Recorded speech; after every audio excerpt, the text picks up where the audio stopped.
Daniel chapter 7, verse 1 says, "In the first year of Belshazzar, king of Babylon, Daniel had a dream and visions of his head while on his bed.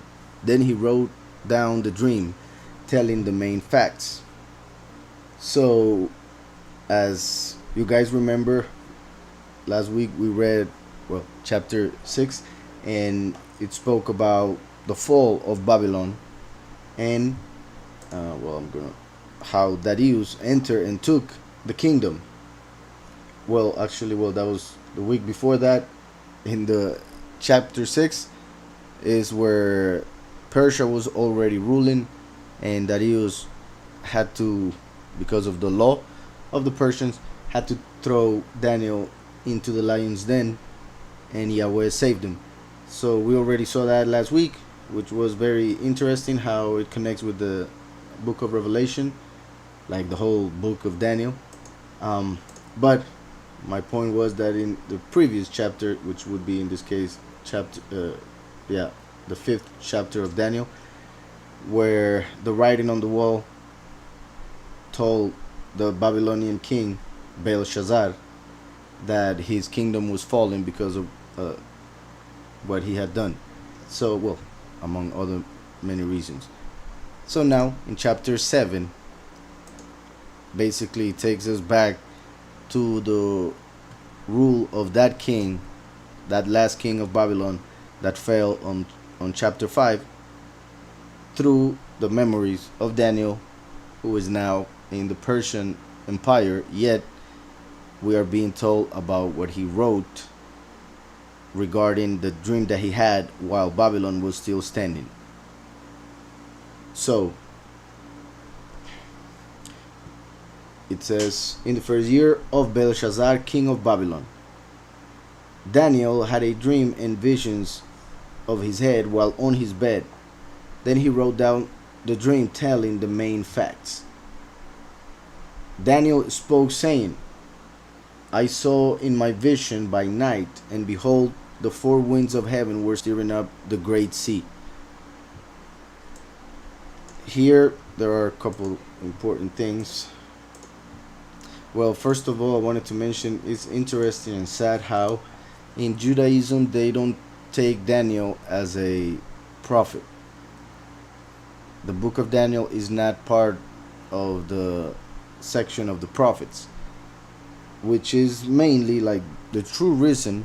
Before I say what they say, the true reason is the fact that Daniel said that Mashiach had to die, which is something that they reject, and he said exactly in what year and even month, through certain associations that we do in scriptures, in what year and 1 month he had to appear to die for our sins. And he prophesied all that in chapter 9 of Daniel, which we'll see in a couple weeks. But the rest of the book not only prophesies about Mashiach, his death, the year and month, about the second coming, about how he's coming like a Gentile, about the beast who will kill the second coming, meaning one of the two witnesses, or in this case both witnesses, but in Daniel only speaks about the one, as the Prince of the Covenant. So the book of Daniel says a lot of important things. It's key, like I say, is pretty much the book of Revelation of the Old Testament. There are way too many connections between the two books. So Daniel and Yahuchanan also represent pretty much the two witnesses because of that revelation. In the Christian world, they are so afraid of the end that they don't read the book of Revelation. They are afraid of the book of Revelation. And in Judaism, because we find that Yahushua is Mashiach, and they reject that, and therefore they rejected Daniel as a prophet, and they say that he only had visions while he dreamt, while he slept. So to them, that is not like the true prophecy. He was a dreamer who happened to have some visions who came to fruition, even though he prophesied all the empires that came from Babylon till the end, which is what we are reading today, and so many other things ahead of time. Daniel had actually both types of prophecy, because he would receive word from angels, word from Yahweh, visions while asleep, while awake. So Daniel was pretty much the example of a prophet, yet in Judaism they use excuses to say that he is not a prophet, a true prophet, so they take him out of the book of the prophets, so people don't take those prophecies so seriously. Plus, they have a curse in the Talmud, their oral Torah, for anybody who reads Daniel 9, that they should be cursed if they read it and actually see the time that is being told by that chapter. So something that Yahweh wanted to reveal to us, they hide it under a curse, for like prohibiting people from actually going and reading and realizing that Yahushua is HaMashiach by the numbers that we are given in Daniel 9. So they don't include Daniel into the prophets, and we obviously know that he is a prophet. So much so that Yahushua HaMashiach himself said, when you see the abomination of desolation in the set apart place as prophesied by Daniel, the prophet. So Yahushua calls Daniel a prophet. And Daniel is one of the most important prophets, even the most important people in history. And obviously, among the Israelites, he is one of the most important ones, so much so that when Yahweh talks about three important people other than Abraham, Yitzhak, and Jacob, three important people whose wisdom and merit could save the nation, Yahweh mentions Daniel. So it is amazing to find those little things regarding Daniel in Judaism to avoid people from reading what Daniel is prophesying about. So that I wanted to say it because of the fact that we see here, I saw in my vision by night. That is a type of prophecy. It also connects Daniel with Joseph, which is the ancestor of the second coming. Just like Yahudah, the tribe of Yahudah, is the ancestor of Yahushua HaMashiach, the first manifestation. So, we see that he has a vision by night. By the end of the Babylonian kingdom, we are about to see, and I hope it's not a spoiler, that Yahweh was showing Daniel what was about to happen in Babylon, and then till the end of times. So Yahweh, through this vision, was showing Daniel what was about to happen in that empire in which he was at that moment when he had the vision, even though in the book the first thing already happened. He already saw the first part of the prophecy fulfilled. So he's writing this chapter while Persia is ruling, like he saw in his dream. Meaning in the order that we find it in the book. That's why I said that. So Daniel spoke, saying, I saw in my vision by night, and behold, the four winds of heaven were stirring up the great sea. The great sea pretty much represents all the nations. The sea represents the nations. The great sea, well, the great nations, those who have power, those who have control over the world, those who gather, and like nowadays, to make the new world order, for instance, which is basically the end of this whole prophecy. So, and behold, the four winds of heaven. These four winds, we see them in the book of Revelation. Since I was saying how the book of Revelation is so connected with Daniel, let's go for a moment. In the book of the Revelation, we see in Revelation 7:1 that it says, after these things, chapter 7 of Revelation, which is interesting because we are in Daniel 7. So the actual connection is in the same exact chapter. In Daniel 7, we are seeing all the empires until the end of time. In Revelation 7, we see the separation pretty much of the people that Yahweh will bring to his kingdom. the few and the many. The chosen few, who are 144,000 of the 12 tribes of Israel, 12,000 from each tribe, and then the many, the great multitude. So the great multitude that we see in chapter 7 pretty much could be connected with the great sea that we are seeing in Daniel 7. Since, like I said, the great sea are like the great nations, or those who are great within the nations, like those who are of Israel but don't know, and they think that they are Gentiles because that's what they were born, like is the case with many, pretty much those who are called the many, and others who are actually of the nations but became great through their actions, through their faith in Mashiach, and therefore became justified. So the chapter 7 of Revelation speaks of the few and the many in that order.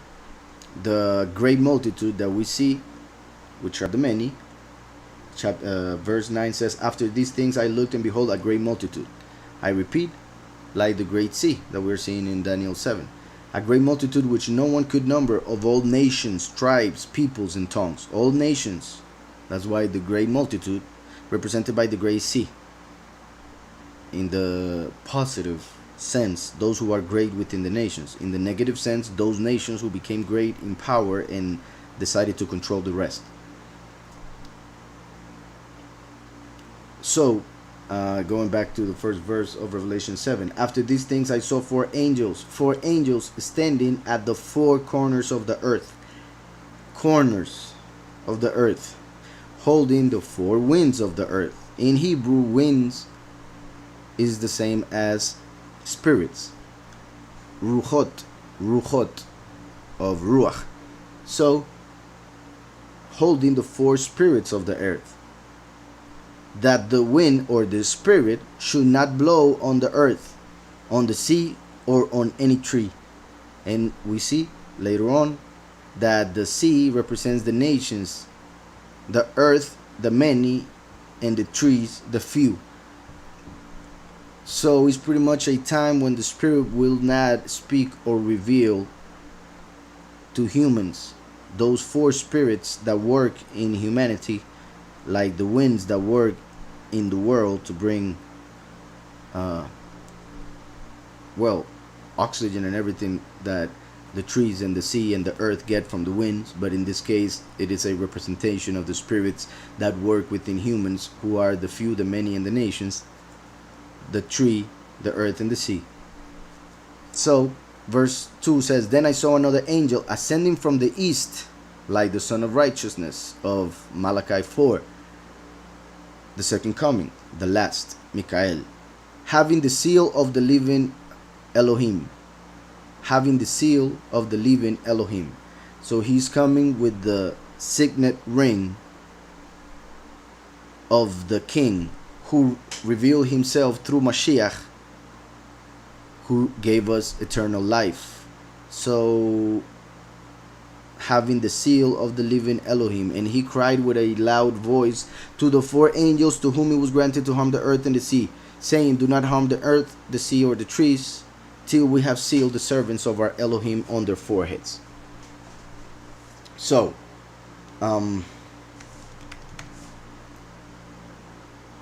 just a second. In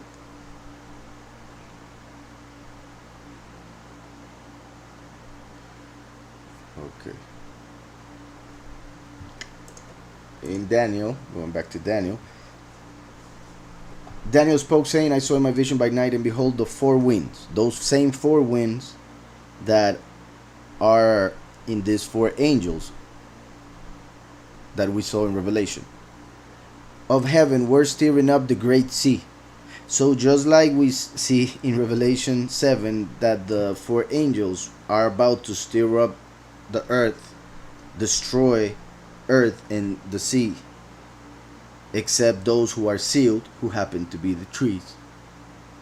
So we see in Daniel 7 those same four winds, four spirits, stirring up the great sea, so the great nations, and four great beasts four great beasts, just like the Great Sea, four great beasts, which are four empires. I'm going to start explaining it right away. I think it might be easier. So, four great beasts came up from the sea. Like I said, the sea are the nations. So, this is talking about great beasts, great empires that came from the nations. So, apart from Israel and the kingdom of Yahweh, which will manifest through Israel, apart from that, we have the four kingdoms that Daniel is seeing that would raise up from the sea, from the nations during history, which by the time of Daniel, for instance, he was in the Persian Empire. Well, in this case, he was in Babylon. So the Persian Empire had to come, like we already saw in the previous chapter, and then Greece, and then Rome. All of that has happened already in our history. Daniel was seeing all of this before any of that happened, years before even the Persian Empire entered. But when it comes to us, like 95% of it has already been fulfilled. Not to say 99% of it has already been fulfilled, as we are about to see. So, four great beasts came up from the sea, each different from the other. So the way that each came up, the way that each empire looked and behaved was different in every sense. Some would be more bloody in the way that they conquered others, like the Romans, for instance. That's what they are represented by iron in the other prophecy or the other vision that Nebuchadnezzar had and Daniel interpreted. So iron connected with weapons, so that's why it's connected with Rome, because they were very cruel. Babylon had a lot of honor, a lot of riches, so it is represented by the gold in that same vision. And the same happens here, but in this case he's talking about beasts. So instead of metals being used to represent each empire, animals are being used, because when it comes to the nations, the 70 nations, which then became many more, the 70 nations, which are the base of all nations, were placed under 70 malachim, 70 angels. Only Israel was separated for Mashiach, who is the man. That's why Israel received the Torah. And according to the true Torah, may I add, humans can start acting like they are supposed to. So, Israel is the nation that is represented by the human being, because it's the one that received the instruction to be a human. The other nations that do not accept the Torah behave like those angels had taught them through history. And some of those angels, not to say all, have fallen. So they started leading the nations away from Yahweh, away from the men, and closer to the animal kingdom. That's why evolution and all of those beliefs of the world. So they behave like those angels tell them. That's why the many religions that worship animals or animal shapes, because of those angels that have those images, those figures, those forms. So, by not having the Torah, by going away from Mashiach and Yahweh, they start acting like those angels tell them to, and therefore they are or act like certain animals act. And that is pretty much one of the keys regarding how to understand when Scripture talks about impure animals and pure animals. There are animals who are a good representation of how a person should act, while there are some other animals that are completely the opposite. So, four beasts, because it represents four Gentile nations that do not act according to Scriptures. That's why Nebuchadnezzar, as we saw previously in the book of Daniel, Nebuchadnezzar, the king of Babylon, when he had a dream, he was represented. Well, actually, I'm about to talk about that. Yeah, it's actually this dream by Daniel. But Nebuchadnezzar, and I already explained that, that's why I'm saying it. In that previous chapter, when he saw the tree that the whole world could see, and it represented him, and the tree was going to be cut, and then it would, but again, pretty much representing that Nebuchadnezzar was going to fall for 7 years and start acting like a beast. But then he would accept Yahweh as the only mighty one, and through that he would receive the heart of a man. So we see that connection.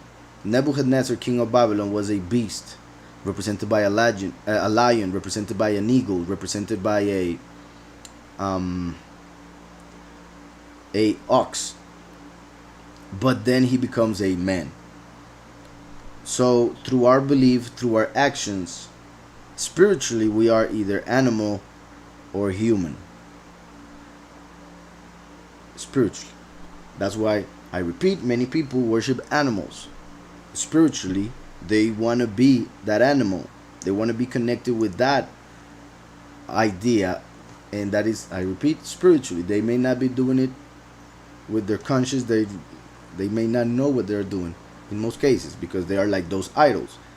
They have ears but cannot hear, eyes but cannot see, etc. I saw in my vision by night, going back to Daniel 7:2, and behold, the four winds of heaven were stirring up the great sea, and four great beasts came up from the sea, each different from the other. The first was like a lion and had eagle's wings. I already mentioned this in the explanation. This represents Babylon. The first was like a lion. The lion is the king of the jungle. So that's what Babylon was the king of the nations. The jungle, those who behave like the animals in the jungle. In the positive sense, we have the lion of Yahudah, the king of Yahudah. But in the negative, Satan is like a lion roaring, seeking who he may devour. So Babylon, which comes from Babel, which means confusion, is the spirit of confusion sent by Satan to fool the nations. So the spirit of confusion that is in the world, within the Christian world, that will be what Revelation calls the whore of Babylon. But of course, there are many people who do not claim to be Christians and believe a lot of falsehood, which also comes from that confusion of Babylon. So, and like I said once again, evolution, Big Bang, and all of those things. So the first was like a lion and had eagle's wings. We also see here something interesting, because just like I said, the lion of Yahudah and Satan is like a lion. We have the eagle that represents Babylon, that represented those of Amalek, the worst enemy of Israel, that also was used by Hitler and the Nazis, and also by the United States, for instance, and other big important nations that have caused a lot of damage in the world. They have used the eagle, and Rome also used the eagle. So it's interesting that we see it in Babylon, the Amalek, in Amalek, in USA, in Rome, in also the Nazis. So on the other hand, the positive sense, the eagle is the king of the birds, the lion the king of the jungle, the ox the king of the domestic beasts, or well, animals, yeah, those that are in service of men, and the human is the king of creation. That's why around the throne, those were the four creatures or the four shapes that were found on the cherubim, or the cherub that were around the throne. and we see it in Ezekiel and Revelation. The lion to represent Mashiach as the king, the ox to represent Mashiach as the servant, the eagle to represent Mashiach as the envoy or messenger of the heavens, and the man to represent Mashiach as the human. But all of that has a negative representation because Satan was made like a mirror and he copies everything, yet in a cheaper and lower way. When I say cheaper, so that you understand kind of what I mean. We see that a lot in the world, and the enemy deals with all of that. So the first was like a lion and had eagle's wings. We see in the book of Revelation 12 that the congregation of Yahweh, which is represented by the tribe of Yehudah, whose animal is the lion. So the chosen few who are as Yehudah will be given eagle's wings on the transformation, meaning their new bodies to be changed from this reality to the next, being taken to the prepared place of Revelation 12. So lion and eagle's wings is interesting because it also connects in the positive sense to the chosen few. But my point is, the chosen few are the true congregation, in contrast to the obviously false congregation called the whore of Babylon in Revelation. So the whore of Babylon and the virgin of Israel, those two are represented by a lion because of Yehudah, Mashiach, the chosen few, and because of Satan, the whore of Babylon. And they both have eagle's wings, like we see here for Babel, the whore of Babylon. But in the end times, the chosen few receive those eagle wings to fly away, pretty much.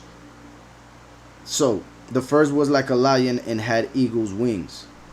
I watched till its wings were plucked off, which kind of goes with what I just said, as in the whore of Babylon in the end times, just like Babel happened, like it happened in Babel in the chapter 5, when they lost their power. So just like the whore of Babylon will lose its power by those wings being taken off, it's interesting how Yahweh will give wings of eagles to the chosen few, as if taking the power and strength, beauty, and whatever honor the whore of Babylon has taken and kept for most of human history, taking it from it and giving it to his bride, his congregation. So I watched till his wings were plucked off. In this sense, in the historical sense, that means when Babylon fell, back in chapter 5. And it was lifted up from the earth and made to stand on 2 feet like a man. And a man's heart was given to it. So we see here what I was just explaining regarding Nebuchadnezzar. We see when it comes to the whole empire in the time of Daniel, how Babylon would fall. But its main king, Nebuchadnezzar, would go through humiliation in order to understand who is the one who raises up the kings. Because he thought he was the Almighty, he thought he was the one that did everything, and Yahweh had to teach him that that was not the case. So through that 7 years, those 7 years that he went through that test, when he realized that Yahweh is the only one that does that, then he received a human heart, meaning he started to think like a human. He received understanding regarding who is the Almighty Creator. So that's why it says here, and a man's heart was given to it. When Nebuchadnezzar, who was like a lion, like an ox, like an eagle, when he started recognizing Yahweh as the true mighty one and therefore acting like a human, that moment he became a man spiritually. And that's why we see it here that the lion with eagle's wings received a man's heart. So,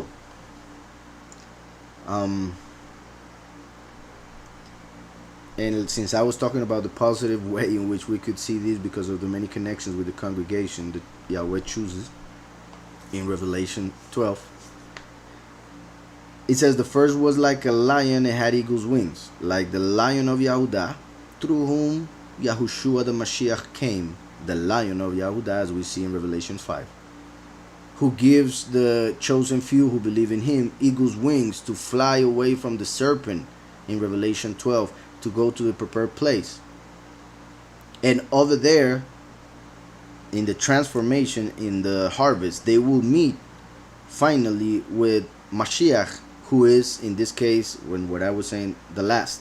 Just like the lion is the first, who gives the strength to the last to fulfill his mission, and then they become one. That's why I also use the lion regarding the second coming, because Yahushua came as the lamb, and he gives the strength for the last to appear as the lion. But that strength of the lion comes from Yahudah, from Yahushua. That's why it is written, I can do all things in Yahushua, in Mashiach, who strengthens me.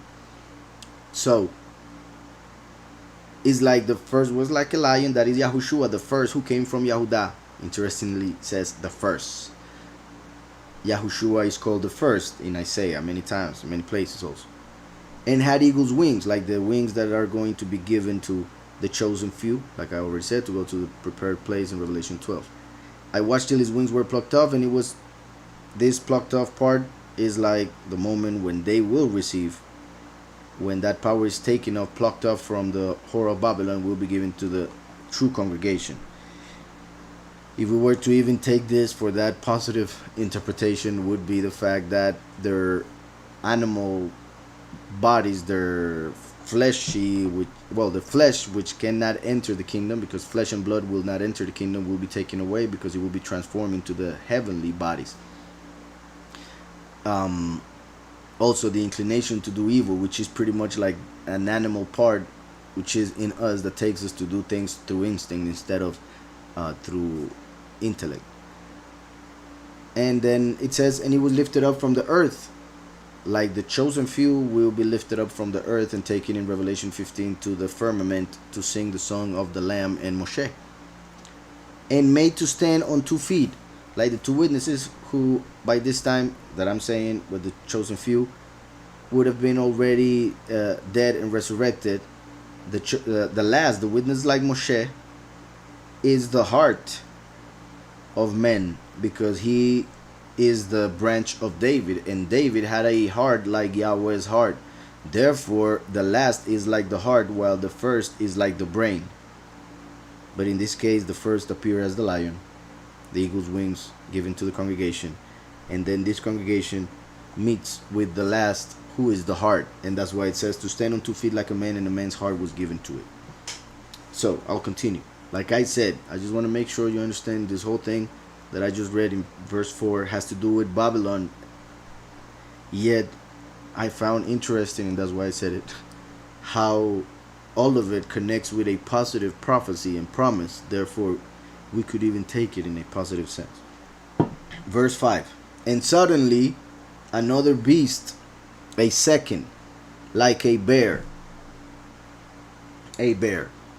It was raised up on one side, and had 3 ribs in its mouth between its teeth.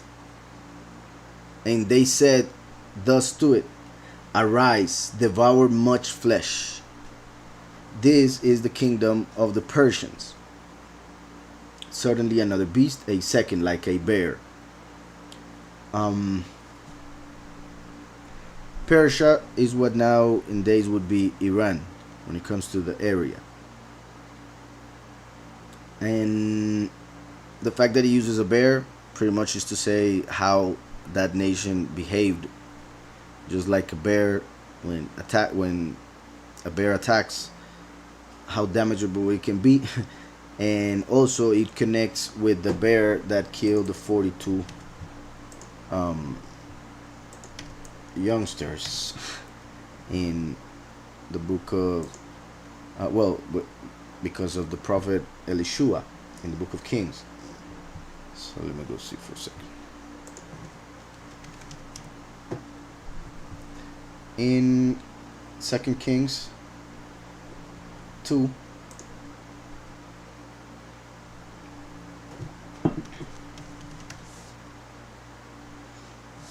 I will read this real quick. I think it's interesting. I'm sure we could talk about it for a long time, but I just want to connect it with Daniel 7. So, verse 19 of 2 Kings 2. Then the men of the city said to Elishua, most people pronounce Elisha. There are several reasons why I think it could be, or perhaps should be, Elishua. So then the men of the city said to Elishua, please notice, the situation of these cities is pleasant, and my sovereign seas, but the water is bad and the ground barren. And he said, bring me a new bowl and put salt in it. And then, I was reading way back, let me see. Verse 23. After that miracle, when he made the earth give fruit, which is also connected to the whole point, so maybe I should read it. So bring me a new bowl and put salt in it. Remember that Yahushua said that we are the salt of the world, pretty much because through the true doctrine we give a good flavor to this life. Without Mashiach, without the truth, this life has no flavor at all. No matter how much physical pleasure one person may receive, will always feel empty, among other things. So bring me a new bowl and put salt in it. So they brought it to him. Then he went out to the source of the water and cast in the salt there. So okay, so Yahushua is the water of life. He came 2,000 years ago, but because of the apostasy, because of the doctrine that they started to teach, which was false, the water became bad. The doctrine of Mashiach became the doctrine of Christ, pretty much. So Christianity was born, and a bunch of other doctrines which are mixed with Greek mythology and other things. So, and what words and names that actually invoke different entities that are not the ones that they are supposed to be calling. So here we see that it says, then the men of the city said to Elisha, please note that the situation of the city is pleasant, as my sovereign sees, but the water is bad. Elishua represents the second coming, just like Eliyahu. When it comes to Eliyahu and Elishua, they represent first and last. That's why Eliyahu, Elishua, we get the name Yahushua. Eli, Eli, Eli, Eli, Yahushua. Through Eliyahu, Elishua. Hope that's clear. And that's one of the reasons why I believe that's the true pronunciation of the name. When we see it in Hebrew, the Shin and the Yain, which are the same two letters that appear after Yahu, Yahushua, Shin, Ayin, are the same two letters in Elishua. Yet, since, that would be a story for another moment, but Shin, Ayin can also be pronounced Shah. That's why a lot of people pronounce Elisha. There are some people who even pronounce Yahusha. However, there's enough proof in scriptures to show that the name of the Messiah is Yahushua, not Yahusha. But that's not the case here, so I'll continue. So the water was bad. They're telling pretty much the last, represented by Elishua, second coming, that the water is bad because of the prophecy, because of the apostasy of the Christian doctrine. What Yahushua left 2,000 years ago became bad. And the ground barren. That's why the congregation or Christianity hasn't been able to give fruit. So he said, bring me a new bowl and put salt in it. Salt represents wisdom, like the wisdom that we must use to act in order to add flavor to what we do, for instance. So put wisdom in it. When you add wisdom to the apostasy, it will lead you out of the desert and into the promised land. It will lead you out of whatever curse you may be into and take you to the blessing.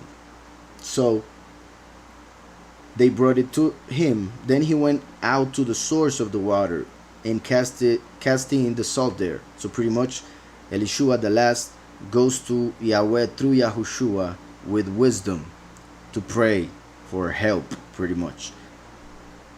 And said, thus says Yahweh, I have healed this water. From it there shall be no more death or barrenness.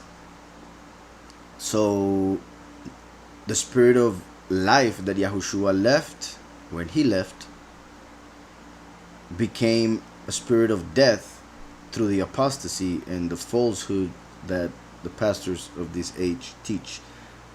Well, yeah, for the past 2,000 years. So, heal this water. From it there shall be no more death or barrenness. So the water remains healed to this day according to the word of Elishua which he spoke. Then he went up from there to Bethel. So we see here how that story seems to be just a little miracle that is in the middle of a whole chapter. But it's not. It represents the second coming. And what is coming is actually key to understand the whole point. Then he went up from there to Bethel. I have explained in other times that the two witnesses will die. It's very possible that it will be in Jerusalem, around the same area where Mashiach died, because of what we see in Revelation 11. But if it were to happen somewhere else other than that same area, it would be in Bethel, because of many stories that we see regarding that place, Bethel. Bethel means the house of Elohim. So that's why all of those stories that happen with Bethel could be seen through the meaning of the name to refer to Jerusalem, because in Jerusalem is where we would find the temple back in the day. So the temple of Yahweh, which would be the house of Yahweh, the house of Elohim, would be in Jerusalem until they destroyed it in the year 70. So Bethel means house of Elohim. So that could be the reason why many things happen in Bethel, so that we understand that the two witnesses would die near the house of Elohim, meaning near the temple in Jerusalem. So I want to make that clear. That is why we see here that he went to Bethel. Then he went up from there to Bethel, to the house of Elohim. And as he was going up the road, some youths came from the city and mocked him. This represents when the two witnesses, one of the witnesses, the witness like Moshe, represented by Elishua, is about to go to heaven in his resurrection. He's about to go to Bethel, to the house of Elohim, as we see in Revelation 11, that the temple opens in the heavens when the two witnesses resurrect. So he's going to Bethel, like the two witnesses will go to the temple in heaven on the resurrection. That's why he mentions up, going up twice. Then he went up from there to Bethel. And as he was going up the road, some youths, like the nations, who are as youths because of the fact of the way they act, they think, they are reckless regarding the spiritual life. And not only that, it's interesting that nowadays people see all people as worthless. They don't respect all people. They see nowadays youth as the best and as the ones that should rule everything. And this generation is so bad that's why the world is going the way it is going. So it's interesting that the youths said this, just like the people of nowadays are pretty much ruled by youths. So some youths came from the city and mocked them, just like they are going to mock the two witnesses. And from the city, they are going to be killed in a city. Not only they're going to be killed in a city represents, well, the first city was built by Cain, who killed Abel. So the city, then Nimrod built a city. So we see many evil people building cities. So city is connected to evil for many reasons. That's why also Judas Ishkariot, or Yehuda Ishkariot, means, Ishkiriot means man of the city. So the man who betrayed Mashiach was actually called, literally, men of the city. So now we see here that the youths from the city were mocking him, just like those people, because the men of the city sold Yahushua to them. They were mocking Mashiach when they sacrificed them. So now we see something very close in the sense of the interpretation. When the second manifestation comes to the earth as Elishua, and he's about to go up to the temple of Yahweh in the heavens, those who rule the earth, who are as youths, will mock him. And it says, mocked him and said to him, "Go up, you bald head. Go up, you bald head. Go up, you bald head." They repeated the go up once again. Those 4 times it says 4 times that it says to go up, which is interesting because there are 4 letters in the name Yahweh. There are 4 levels in which Jonas went down in the book of Jonas. Just like here, we would be seeing how the last will go up those 4 levels in order to attain the kingdom, pretty much, and the authority that we see in Revelation 12. So go up, you bald head. So they are mocking him because of the bald head. Interesting for other reasons, but I'll continue. So he turned around and looked at them and pronounced a curse on them. This is something that I have said also many times, and also in jest, pretty much. When Yahushua was dying, he said, "Forgive them, for they do not know what they do." Yahushua came to bring mercy.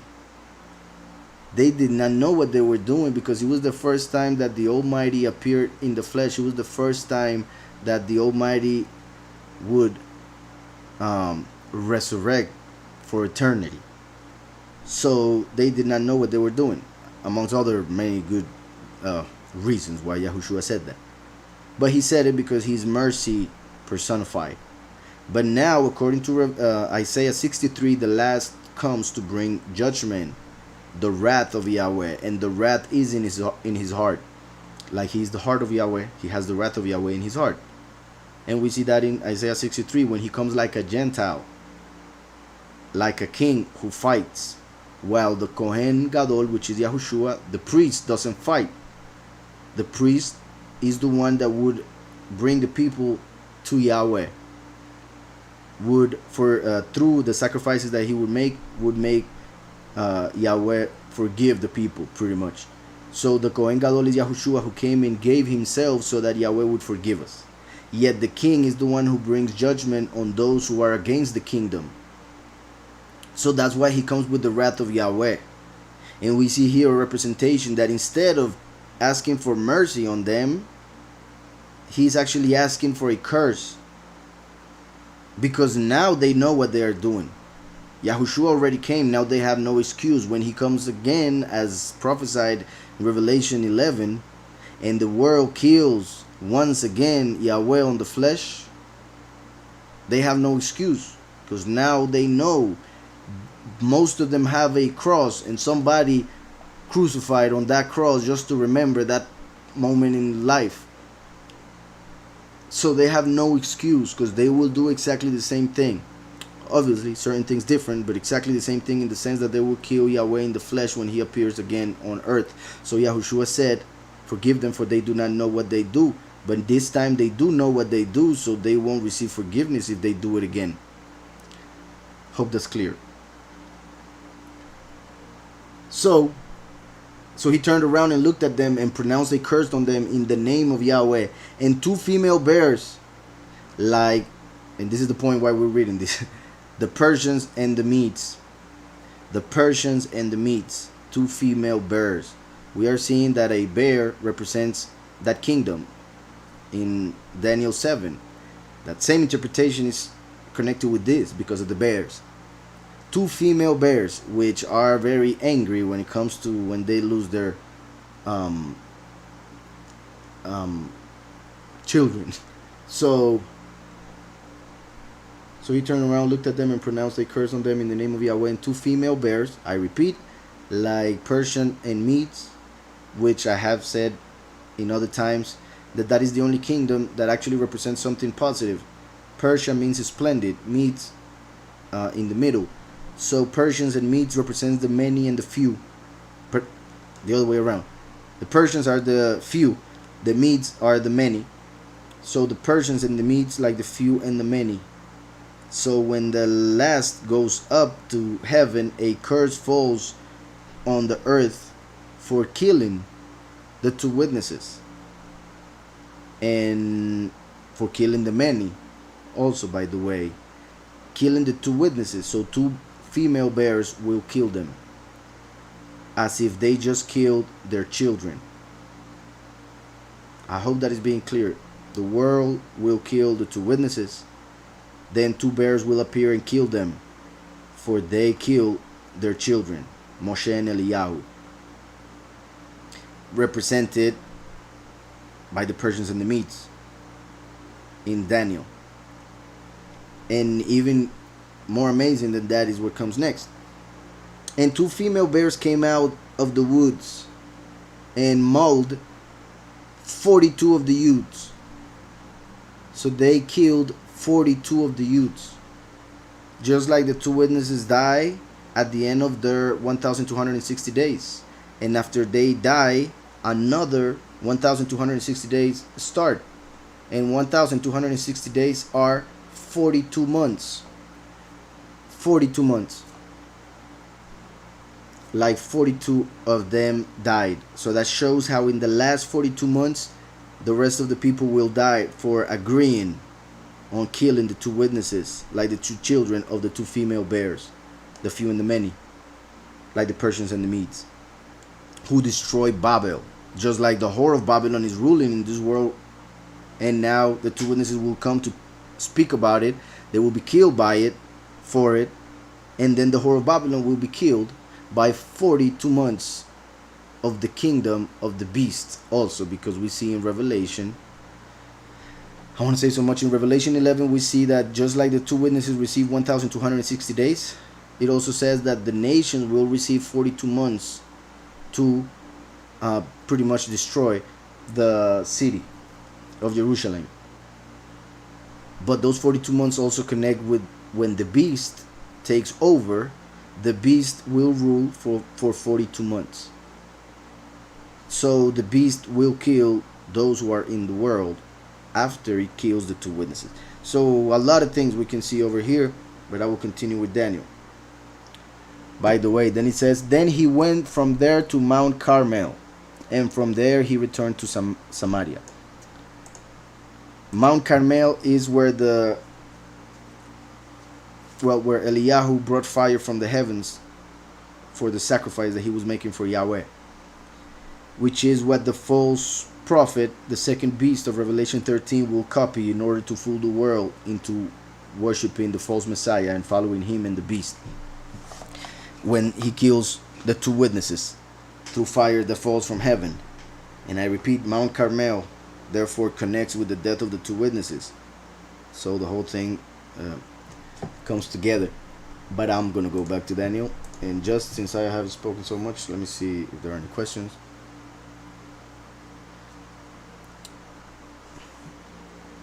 John 17 has key unity theme as well.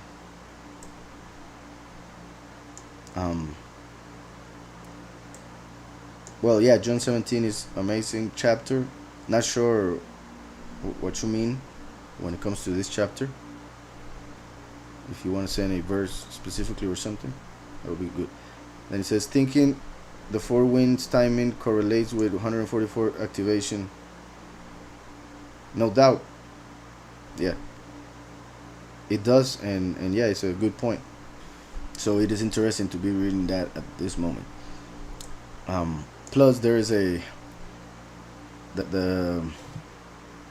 hurricane or what is happening that they happen to call Isaiah, like all the prophecies of Isaiah that need to be fulfilled during this time also. And obviously, that is spirit or wind called Isaiah that is going and destroying. Good point, Ron. Thank you. Yeah, Dan, just like Yahudah was represented by the lion, Dan was represented by an eagle. So yeah, that's a good point. And also Dan kind of becomes evil or bad. Well, not the whole tribe, but someone who is very bad will come out of Dan, and that is why Dan is not included in the 12 tribes that appeared in Revelation 7, because of what appears in Genesis 49, that a serpent would come out of Dan and would kill pretty much the witness like Moshe.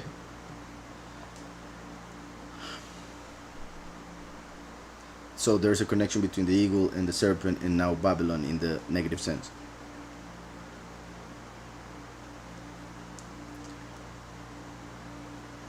Mm-hmm.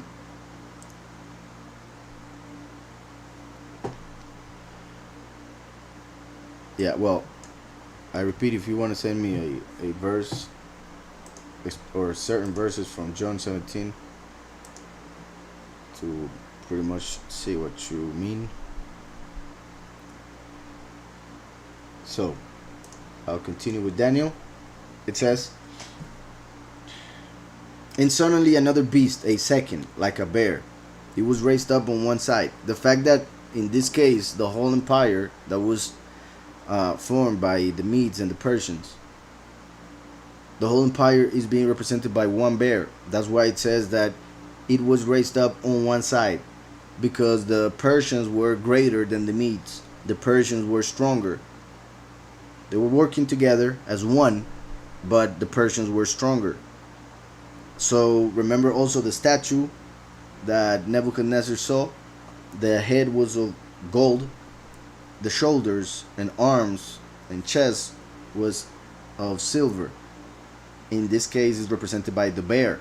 So that's why there were two hands, or the two parts of the chest, as in one shoulder being raised up more than the other. That would be the Persian shoulder, and this the Medes. So it was raised up on one side and had 3 ribs in his mouth between his teeth. That mean having to do with the way it entered and destroyed the kingdom of Babylon. 3 main nations or allies or part of Babylon.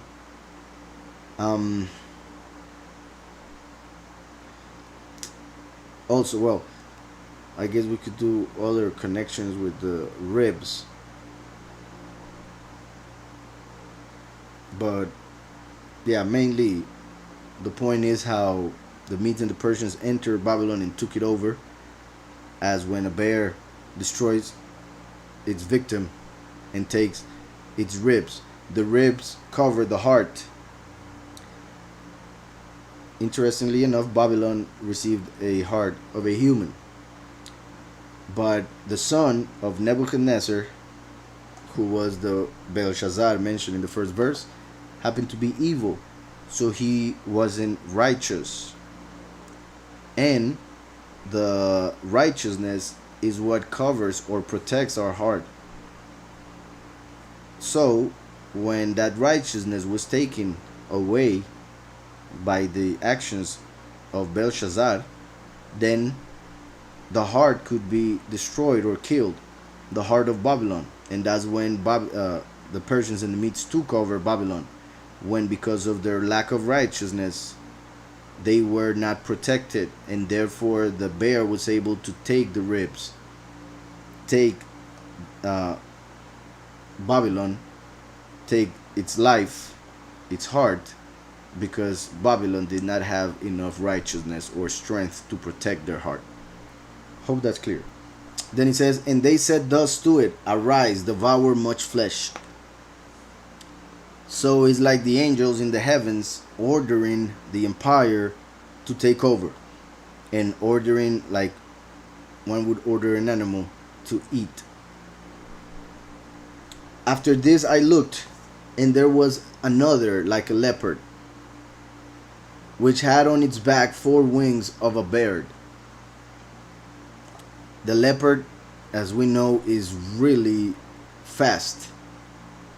So that is to represent how the kingdom of Greece, which is the one being represented by the leopard, would be so quick to conquer the whole world.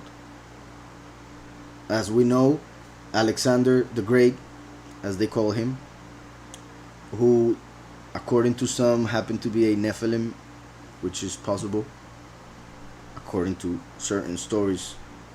When he was 18 years old, he had conquered the known world. So just to have an idea, being 18 years old and to have conquered the whole world, he was already he, how could I put it, actually I think that is a good example of what I mentioned earlier regarding how no matter how much power, fame, success you have, if you are away from Yahweh, you will always be empty. Alexander had that to experience it. He conquered the whole world when he was just a youngster, a youth. And he saw that there was nothing that came with it. He didn't have the peace that surpasses all understanding. He didn't have love, true love, for he was a homosexual too. He didn't have knowledge, wisdom, even if he may have been intelligent regarding strategy for war. He didn't have Yahweh. He was empty, and that's the way he died. Sad and alone, pretty much. And that shows how Yahushua also says that, let me just read it. In Matthew 16:26, for what profit is it to a man if he gains the whole world, like Alexander the Great did, and some other ones, and loses his own soul? Or what will a man give in exchange for his soul? There's nothing that a man can give in exchange for his soul other than faith in Mashiach and works from that moment on, in order to be seen by Yahweh in a good way and enter through the way, which is Yahushua HaMashiach. So for what profit is to a man if he gains the whole world and loses his own soul? Or what will a man give in exchange for his soul? There's nothing that a man can give in exchange for his soul. That's why Yahushua had to give himself for us. That's why Yahweh himself entered the flesh and gave himself for us. For there's nothing that we can give him for ourselves. He had to pay himself for us. He had to pay for us because there's nothing we can pay for ourselves. Because he's the one who made us. How could we pay for our makeup? Mark 8:36, for what will it profit a man if he gains the whole world and loses his own soul? Luke 9:25, for what profit is to a man if he gains the whole world and is himself destroyed or lost? There is no point, there is no intelligence in focusing on this world, even if you get to conquer it, the whole thing. There is no value in this world other than those things that you can do to enter the other world. So if you focus all your strength and whatever Yahweh gives you into this world, if you invest all of it into this world, you will end up losing your soul. But if you invest everything that you receive in this world, if you invest it in the next world, in eternity, then that's when you actually win. Even if nobody in this world knows you, you will be known in that world by all. Even if in this world you have not a dime on your name, you will have all things in the next world. Yet what profit is it to a man to have all things in this world if nothing in this world can fill you? For only the spirit, which is way, way, way different than matter, which is the only thing that money can buy. So going back to Daniel.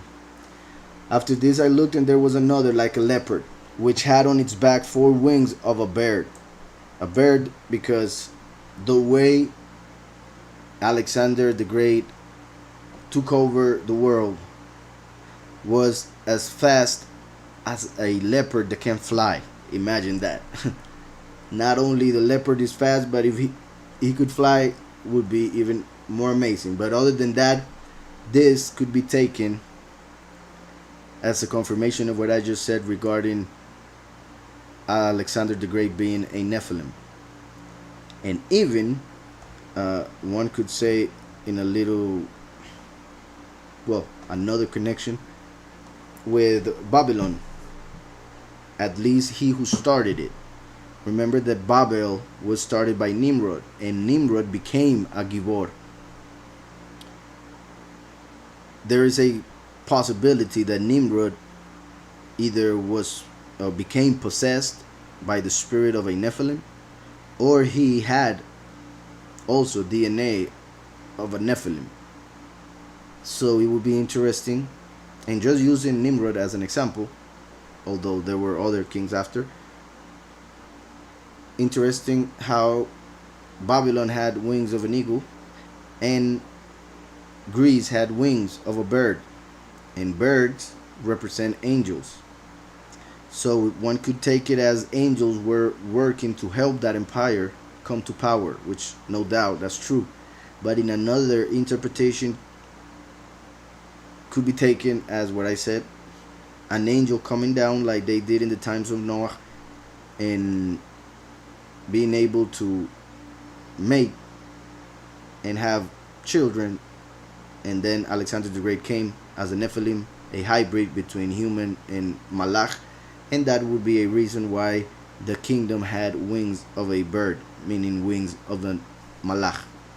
One of the reasons why some people believe that Alexander the Great was a Nephilim, other than the fact that by 18 he was able to conquer the whole world, was that some say he had eyes like those of a goat.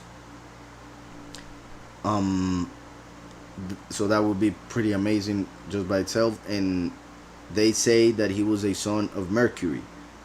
Well, Mercury as worshipped by the Romans, Hermes, the messenger of the gods, taught by the Egyptians, Hermes by the Greek, and depending on the religion, the name that they would give that entity, which according to them enter into Alexander's mother, and that's how he came to this world. And that entity happens to be like a goat. So there are several important stories or details in history that perhaps could be telling us that he was actually a son, a hybrid son of an angel which had on its back 4 wings of a bird. The 4 wings represented the fact that he was able to conquer pretty much the 4 corners of the earth very quick through the help of Malachim. The beast also had 4 heads, which confirms kind of what I just said, but in the historical sense, those 4 heads represent the 4 men amongst whom the empire was split, or well, yeah, it was parted in 4, and each of those 4 parts of the kingdom was given to a man that was working for Alexander the Great. So when Alexander the Great died, he gave the kingdom, and it was divided into 4, and that's how eventually Antiochus, who represents the beast, came from one of those 4 corners in which the empire was divided.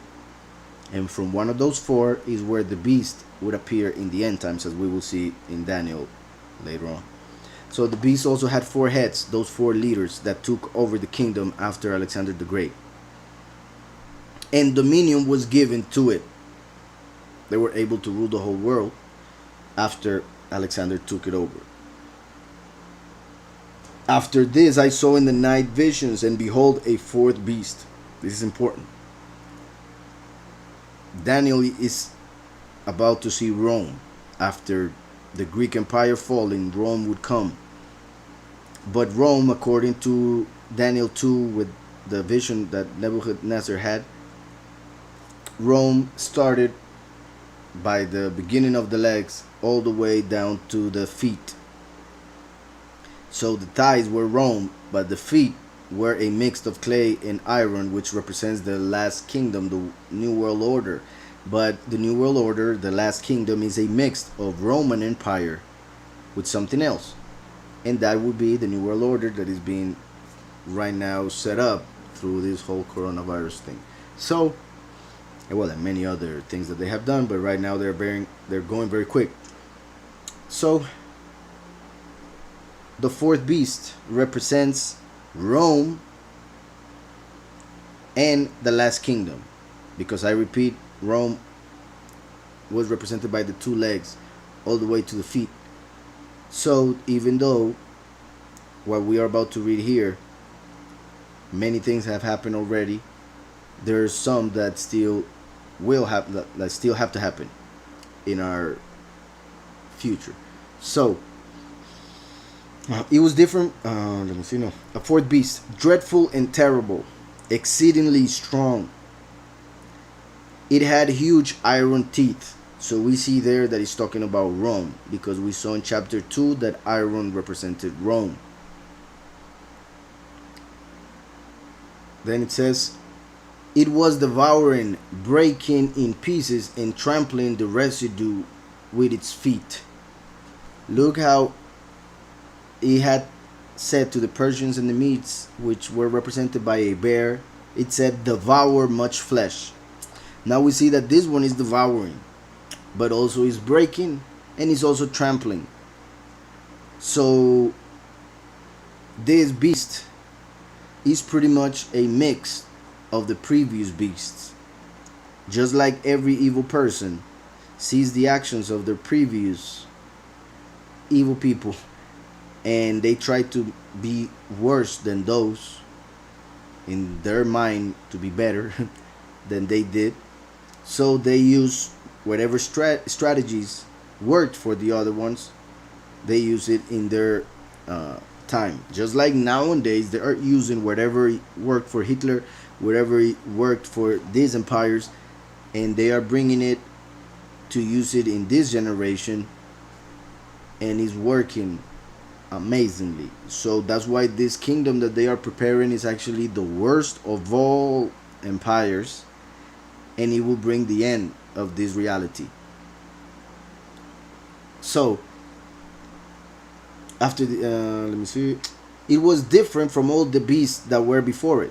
We see it there. It was different from all the beasts that were before it. This is interesting because Daniel said that he saw a lion who happened to have eagle's wings. Then he saw a bear. Then he saw a leopard. But then he sees a beast that he doesn't know, because he's a mixed. Pretty much he's seeing a mutant.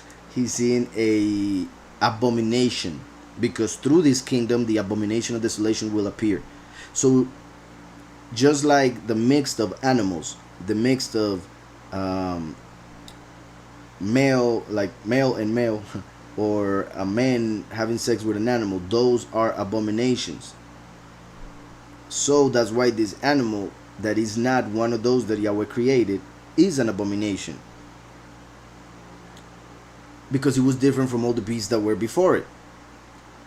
So it says it was devouring, breaking in pieces, and trampling. Mentions three things after mentioning three beasts. So it shows how this beast takes over whatever the previous beast did, and is making it worse, and is adding it to its arsenal. So it was different from all the beasts that were before it, and it had 10 horns. It had 10 horns. Here we see that it is talking about what will happen in the end times. Mainly, even more so than the past 2,000 years of the Roman Empire. Why? Because we see in Daniel 2 that the statue that Nebuchadnezzar saw had a golden head, silver chest, bronze belly, and legs of iron. The feet were a mix of iron and clay, the end of the Roman Empire. And the feet have 10 toes. So those 10 toes of the feet of the statue of Daniel 2 are the 10 horns of the beast of Daniel 7. So the fourth beast had 10 horns, which are the 10 toes of the statue in Daniel 2. Hope that's clear. It's very important to understand that. I think it's simple, but it's important. So that's why we understand, because the feet represent the very end of times, as we saw in Daniel 2. And those 10 horns, which are the 10 toes, would rule during the end times for 42 months, like the 42 youths that the bears ate. So it's interesting how it all comes together. If we go to Revelation 13, we see that it says, "Then I stood on the sand of the sea, and I saw a beast rising up out of the sea." Just like we saw in Daniel 7, that Daniel had a vision. But since Daniel was, when he had that vision, he was living in Babylon. So he saw the vision from Babel, Greece, Rome, and the 10 horns of that fourth beast. But now, Yahuchanan, who receives the book of Revelation, he has a vision of one beast. Well, actually two, but in this case, for what I'm trying to explain, one of the four that Daniel saw. Yahuchanan was at that time living in the time of the Roman Empire. So that's why it was pointless for him to see the previous empires, because he knew them by just history. So Yahuchanan was seeing the vision, John was seeing the vision in Revelation. In Rome, in the book of Revelation. So he sees this. Daniel was having the vision in Babylon, so he saw more beasts. My point is, the first beast that John sees is the fourth that Daniel saw. How do we know that? Well, there are many reasons why, but here's one. "Then I stood on the sand of the sea, and I saw a beast rising up out of the sea," just like Daniel was seeing the great sea and 4 beasts raising up from it. This one of Revelation 13, "having 7 heads and 10 horns." 7 heads and 10 horns. 10 horns, like we just saw in Daniel. Let me see. Daniel 7 says, verse 7. "It was different from all the beasts that were before it, and it had 10 horns." 10 horns. So we see that should be enough to see that it is the same exact beast. Yahuchanan tells us that it had 7 heads. Daniel didn't mention that. However, Daniel did mention that the beast that he saw previously, the leopard, had 4 heads. And then we see in history that manifested as 4 people who received the kingdom. So there was one kingdom ruled by 4 people. What does that mean in Revelation 13? That Yahuchanan is telling us of a world kingdom, world empire that will be raised from the nations, who will be ruled, one could say 7 heads, by 7 people. But then comes 10 horns, and the horns are on the heads. So they're smaller, but are the actual representation of power, the horns. So, as we read Revelations, we see that the heads are actual empires or malachim. In a few words, the beast receives power from 7 malachim that work for Satan. Those 7 malachim or angels have been the ones that rule over the 7 empires that ruled before the last one, which are pretty much Babel, the Assyrians, the Egyptians, the Greeks, the Persians and the Medes, the Romans, and I'm missing one. I'm missing one. Babel, Egypt, the Assyrian Empire. Well, yeah. And I knew it, I just didn't mention it. Then Babel raised again, which would be called Babylon. Then the Persians and the Medes. Then the Greeks. And then Rome. Babel raised by Nimrod. Then Egyptians, where the Israelites were slaves. Then the Assyrians, where Sennacherib came and tried to destroy Jerusalem when Hiskiyahu was reigning. Then Babylon entered and destroyed the temple and took the Israelites to Babylon, Nebuchadnezzar. Then the Persians and the Medes, Cyrus and Darius, the Greek Empire through Alexander the Great, and then came Rome, which would be the seventh. And from that seventh empire will come the eighth, which is the New World Order. Hope that's clear. Now, another thing I wanted to say. Well, yeah, so in Revelation, 7 heads, 10 horns. We see in Daniel, we're about to see it also, that those 10 horns are 10 humans, 10 leaders that will represent the power of those 7 entities in the heavens, but they will be on earth, just like the 10 toes on earth.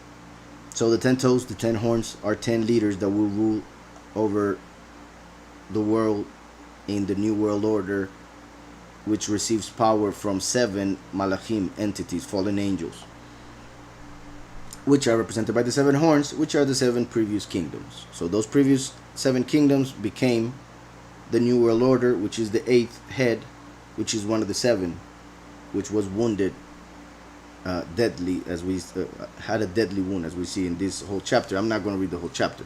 Just wanted to mention those things because they connect with Daniel. So 7 heads and 10 horns. 7 kingdoms, 7 angels. 10 horns, 10 leaders who are humans. And on his horns, 10 crowns. We see there that they are kings. And on his heads, a blasphemous name. So they rule with a blasphemous name. Like the blasphemous names that they worship. God is a blasphemous name. Lord is a blasphemous name. Jehovah is a blasphemous name. Jesus is a blasphemous name. Because they are not the true names and titles of the Most High. And they actually have evil meanings in the original language, which is Hebrew. So they are blasphemous because they are supposed to mean good things and represent the good one and his Mashiach. Yet they actually call on evil. So blasphemous. Verse 2, now the beast which I saw was like a leopard. Listen to this. Now the beast which I saw, John, was like a leopard, which is connected with the leopard that Daniel saw as the third beast, which is Greece. His feet were like the feet of a bear, which is the Persian Empire, the second beast that Daniel saw. Which would be the reason why when we read in Daniel 7, it says that trampling the residue with its feet, because he had feet like a bear. Then it says his feet were like the feet of a bear, and his mouth like the mouth of a lion, which is the first animal that Daniel saw, the kingdom of Babylon. So Daniel saw the lion, the leopard, and the bear. And now Revelation, Yahuchanan is telling us that the beast is just like the leopard, the bear, and the lion. It's a mix. Mouth like the lion because he will speak like a king. Like if he was, for instance, the savior of the world through war. Yet he will be Satan because he's like a lion. His feet were like the feet of a bear. How it will rule and kill and trample on people, on their beliefs, on everything that is positive and good. And the leopard because he will conquer very quickly, which is what is happening at the moment. The dragon, which is Satan, gave him his power, his throne, and great authority. That's why he will speak like a lion, Satan. And I saw one of his heads as if he had been mortally wounded. One of his heads, he had 7 heads. That means one of the empires is going to raise up again. People are expecting somebody to be killed and then resurrected to say, oh, that's the beast. That is not going to happen. That person would have to have 7 heads. If you are going to take this literally, then you have to understand that he would have to have 7 heads literally. So if the 7 heads are understood to be empires, then one of the heads being mortally wounded means one of those empires was mortally wounded to the head. The king was killed when it fell. I will continue with Daniel. Eventually we'll see Revelation. So verse 7, by the end, it was different from all the beasts. 7:7. It was different from all the beasts that were before it, and it had 10 horns. I was considering the horns. So something in the horns called Daniel's attention. Besides everything that was happening, which I'm sure it was amazing, there was something regarding the horns of that 4th beast that he couldn't comprehend, and he was trying to, like, when he was trying to see the point pretty much in the revelation. So it says, I was considering the horns, and there was another horn, a little one, coming up among them. So there were 10 horns, and from those 10 horns, one little horn came up, coming up among them. It's important that it's little horn, a little one, because is little in importance, is little in deeds, yet he will be seen by the world as huge, as big, as important, and will be given everything that he doesn't deserve. So the beast is called the little horn. He will think to be huge and big and powerful, yet before Yahweh he's just little. On the other hand, the second coming, the last, comes as a little person, meaning small and little to the world in importance, and by appearances they will reject him, by his teaching they will reject him. Everything, they will see it as little, of small importance. So he will be a small person to the world, yet big to the kingdom, important to eternity. That's why he's coming like a thief in the night. That's why he's coming like Paul. Paul represented the second coming. Paul means small. So I hope that is understood. Once again, I can continue with that point because I think it's also important. It is interesting. The world will see the beast as an important person, yet before Yahweh he's actually very little. Also, people would think he's powerful, but has little power because Yahweh can take him out whenever he wants. Yet Yahweh will use him to bring judgment on this world, meaning punishment. So one little horn, that is important also, just in case, because people tend to see horns as evil just because they have used horns for Satan for so long. But horns represent power, represent authority, represent pretty much the king. That's why the king, like I said, of those animals that serve men is the ox, the bull, and the bull has horns because he is the king. The rams, for instance, they fight and use the horns to fight and make damage. So it's just like the beast would represent the power, the kingdom, and the horn would be actually the leader that represents the whole thing and goes and fight and goes before the people, just like the horn would go before the actual head. So in Micah, or Micah in Hebrew, 4:13 of the prophet Micah, it says, "Arise and thresh, O daughter of Zion, for I will make your horn iron."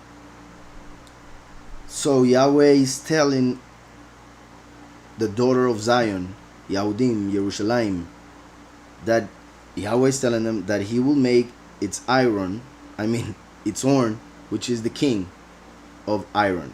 So it's like a ram, for instance, with a iron horn would be able to defeat everybody. But iron is connected to Rome, which is weird if you don't take the whole scriptures in account.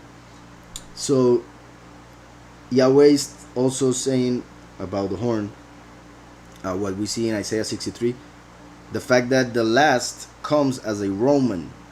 That's why he's the prince whose people will destroy the temple, according to Daniel 9, and we will see that later on. Well, not today, but a couple weeks from now. So the last comes as a Roman, according to Daniel 9, according to Isaiah 63, according to Micah 4, and other verses and chapters of scriptures. He comes as a Roman. He will be seen as a Gentile. That's why Yahweh says, I will make your horn iron. It will be covered as a Gentile, just like Yaakov dressed as Edom, Esau, Esav, his brother, who became the main people of Rome.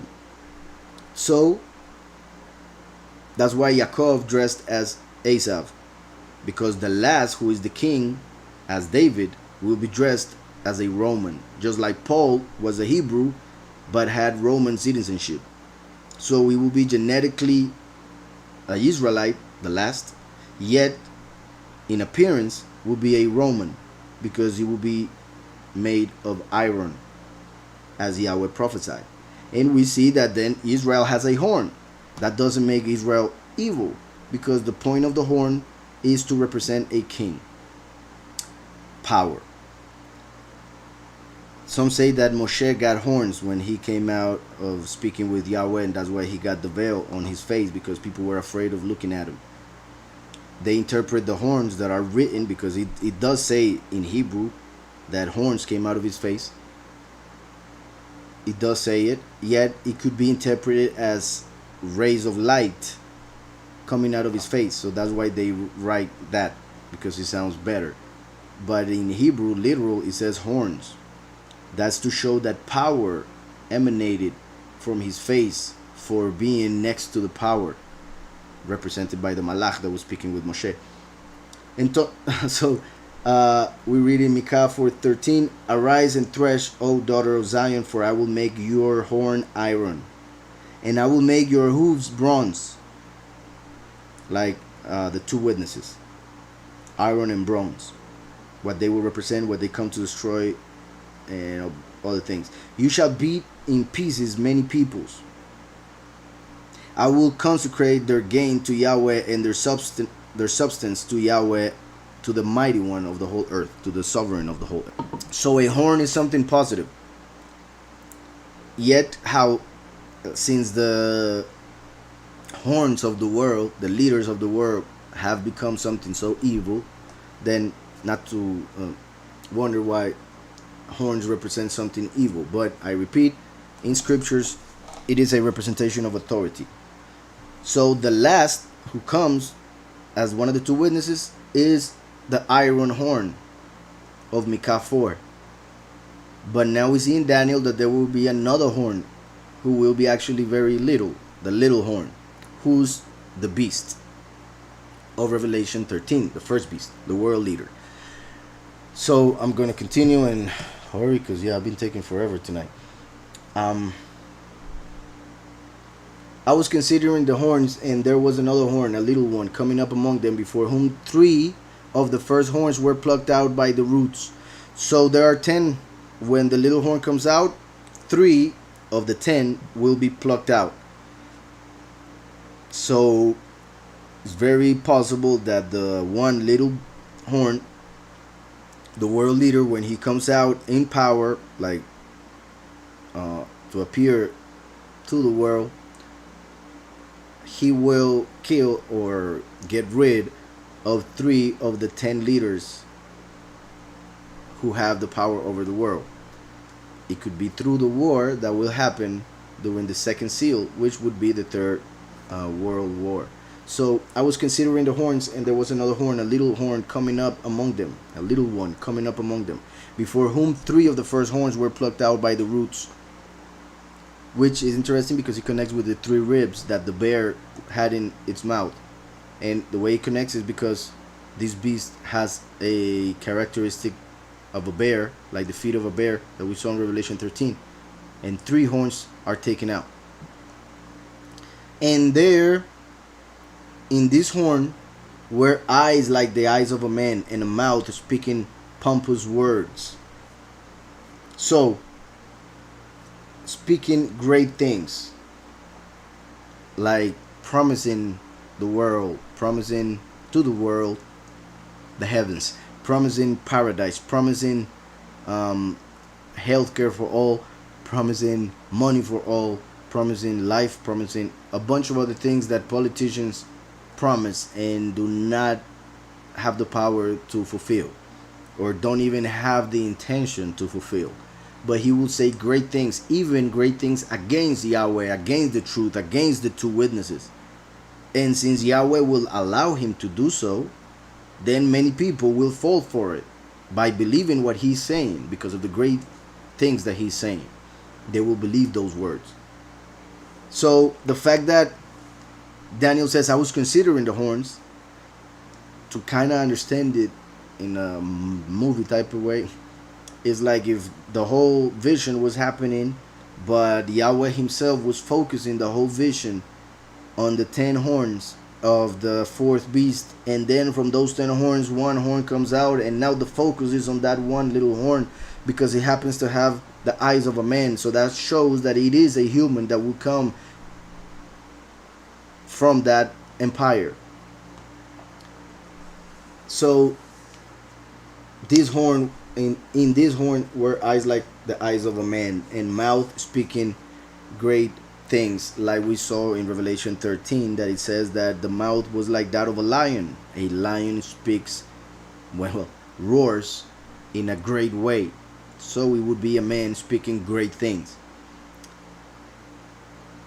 Then, verse 9, I watched till thrones were put in place. This is amazing. And now that I remember, yeah, it's going to take a while. So I hope, time is it? Yeah, I hope we have time to do the whole chapter. I watched till thrones were put in place. This is very important. And it's amazing, once again, because this chapter, like I said earlier, shows how the book of Revelation and the book of Daniel are directly connected. Yet Daniel was seeing a time before what John was able to see. So my point, for instance, with this verse is amazing, that Daniel is taken to see in spirit a vision of the end times. And after the vision of the great sea and the beasts, which connects with Revelation 13 and Revelation 7, now we see that it says, I watched till thrones were put in place. So he's seeing the heavens and he's seeing thrones put in place, like a hall that is being prepared for something, like for instance the courtroom being prepared for judgment. That's pretty much what it is. But my point is, just for you to imagine it, Daniel comes to the hall or to the courtroom, and he sees that they are setting up the chairs for the judges, for the judge and for the lawyer and for the accuser and for the juror and the rest of those who would be present.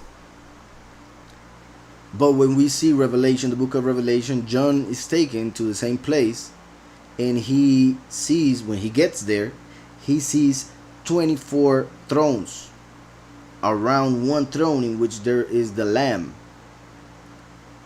And those 24 thrones have already people sitting on them. And those people are the 24 elders. So in Revelation, we see John getting to the place and seeing the thrones and 24 people on them. He got there by the time everything had started, or it was just starting. Pretty much he got there by the time it was starting, because that's when the Lamb was opening the book of life. Yet Daniel got there before everything started, when they were preparing it. That's why, like the Old Testament and the New Testament, Daniel in the Old Testament comes and sees that they are preparing the place, the courtroom, and they're putting the thrones, the chairs.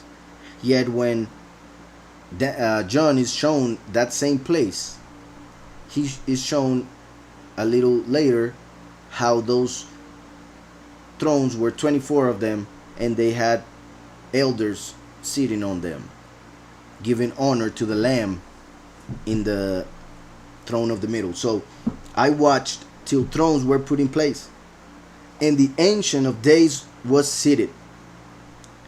So the Ancient of Days sat on the main throne. The Ancient of Days obviously is Yahweh. So obviously he was seeing a vision of something that represents the Almighty, just like we see in Revelation.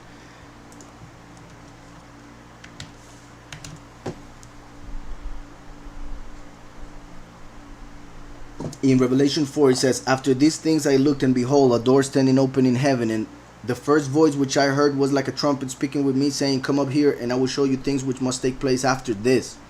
So John was about to be shown something after what he was experiencing in his time. "Immediately I saw in the spirit, and behold, a throne set in heaven, and one sat on the throne." A throne set in heaven, and one sat on the throne. That one that sat on the throne is what we see here. "I watched till thrones were put in place, and the Ancient of Days was seated." But Daniel was seeing when he sat, John is seeing that there was one sitting already. "And he who sat there was like a jasper and sardius stone in appearance, and there was a rainbow around the throne, which is the covenant that Yahweh made with Noah." So it connects this with the time of Noah, because the days of the Son of Man would be like the days of Noah. That rainbow reminds Yahweh that he won't destroy, because he promised, the earth with water. But it also reminds Yahweh that he will destroy the earth with fire. That's why Daniel, when he sees that same throne, he sees fire instead of a rainbow, because the rainbow reminds us that there's fire coming, just like it also reminds us of what happened with Noah. So a rainbow around the throne, in appearance like an emerald. Around the throne were 24 thrones. So thrones that were there already when John entered the place. Yet when Daniel got there, those thrones were being set up. Something that is very interesting is that in the book of Thomas, one of the books that were taken out of scriptures, those that they call the Gnostic books, Yahushua is told by the disciples, he's talking to the disciples, and they asked him something, and Yahushua answered to them that they were speaking. Well, I'm just trying to not say too much regarding the point, but they spoke of 24 prophets. They said 24 prophets spoke about you. And then Yahushua answers to them, "You are speaking of the dead instead of realizing that the living is right in front of you." So that's how people are. They are stuck in the past, in tradition, because of the illusion that is built in their hearts through the imagination. When they hear a story, they make up something, and they end up with mythology, for instance. So that's the case with tradition. Through tradition, they twist the true doctrine, the truth, and therefore they end up believing something else. So that's why, even though the prophets spoke of Mashiach so many years, for so long, when Mashiach appeared, nobody recognized him, just a very few, and the rest killed him, because they were not actually paying attention to the prophets. They had put the prophets in a altar, pretty much a pedestal, which is what they do with idols, and they weren't hearing what the prophets were saying. So when Yahushua told them that, well, they realized that they were making a mistake, like most of the people still do. But my point is that they said 24 prophets spoke of you. 24 prophets. Obviously, in the Old Testament, we see more than 24 prophets, but 24 specifically were sent to speak of Yahushua HaMashiach, and he's coming to the earth to pay for our sins. So there were other prophets who prophesied war, who prophesied that a king was doing wrong, who prophesied a word for a king or for whoever, but 24 that prophesied regarding Mashiach in Israel. So starting with Yaakov, because Yaakov became Israel. Abraham and Yitzhak, they were prophets, but they were not part of Israel. They were just the patriarchs. So pretty much starts with Yaakov, and then on Moshe. David was a prophet.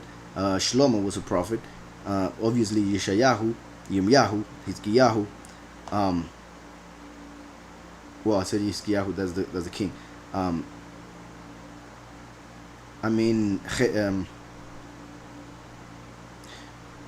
Ezekiel, and well, the rest of the prophets, which are, I repeat, 24.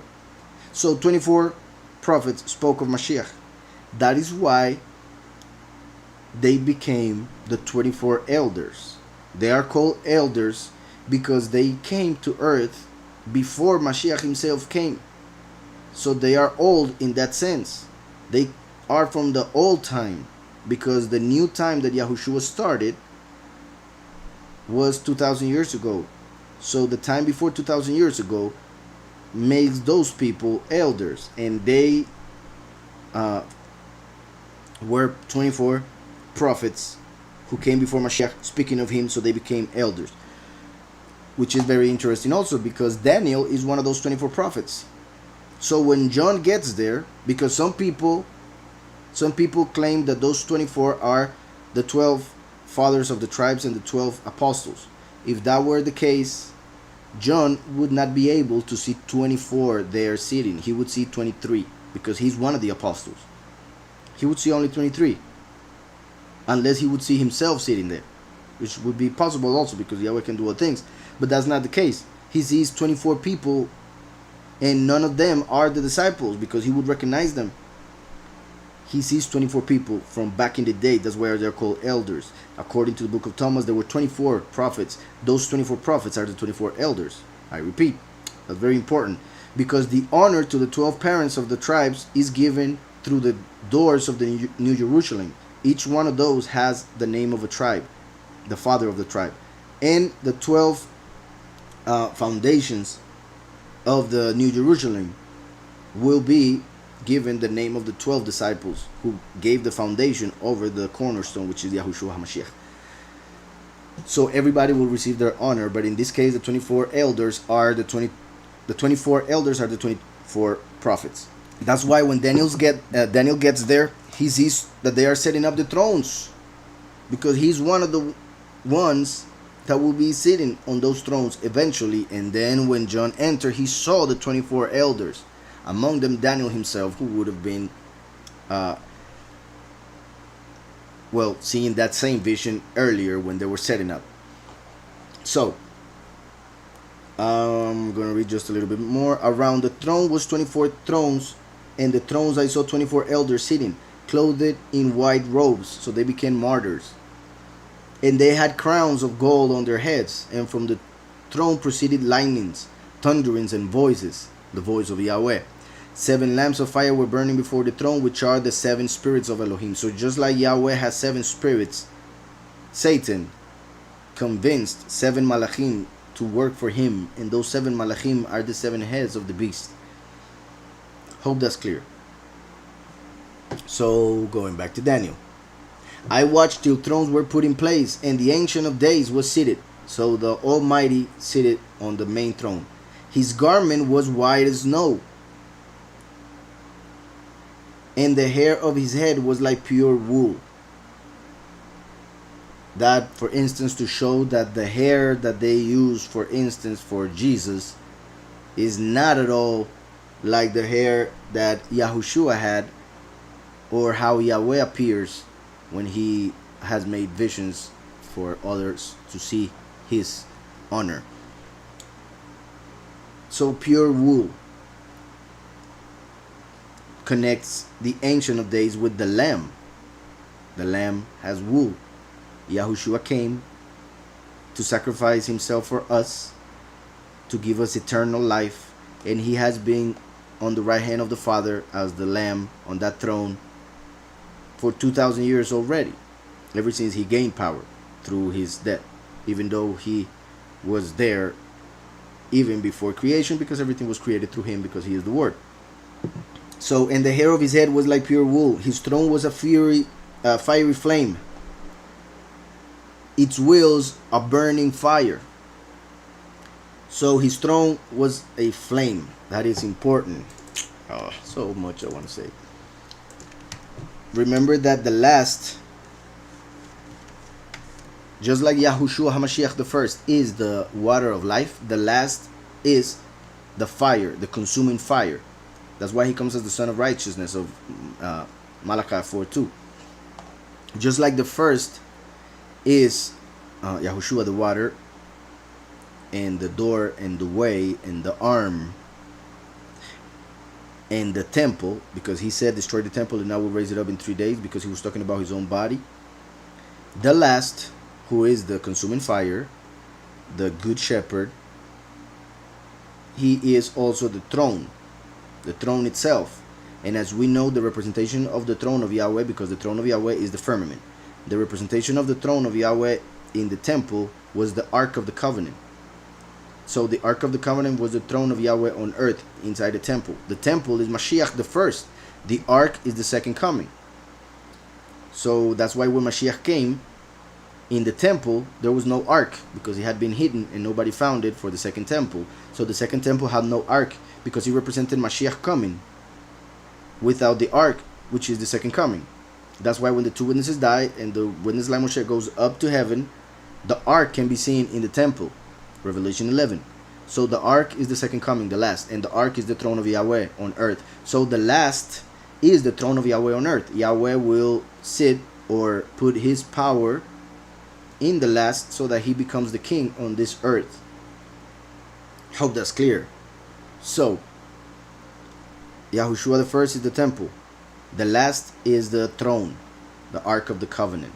Just like Moshe wrote the tablets, the two tablets that he placed in the Ark of the Covenant.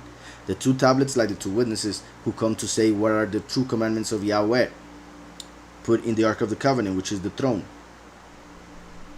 So Obadiah 1:18 says, the house of Jacob shall be a fire, and the house of Yosef a flame. That's why through Yosef comes the last, who is the flame, the throne of Yahweh, the consuming fire. So the house of Jacob shall be a fire, and the house of Yosef a flame. But the house of Esav shall be stubble. So they will be burnt, the enemies of Yahweh, through the consuming fire of the last, who comes from Yosef. They shall kindle them and devour them, and no survivor shall remain of the house of Esav, for Yahweh has spoken. So Yosef is the flame. That's why we see here, his throne was a fiery flame, because his throne is from Yosef, the temple from Yehudah. Hope that's clear. It's very important to understand first and second coming for those who are interested in the second coming sense. So its wheels a burning fire, like the first and the last. I mean, regarding the two witnesses, the witness like Moshe, like the throne, and its wheels, meaning that which takes them other places, like Eliyahu, who also brought fire from heaven. And in Revelation 11 we see that the two witnesses have the power to throw fire from their mouths, which means their doctrine will destroy their enemies, their teaching, their words, their truth, which is Yahushua HaMashiach in them. So that's why its wheels are burning fire, like the two witnesses, throne and wheels. A fiery stream issued and came forth from before him.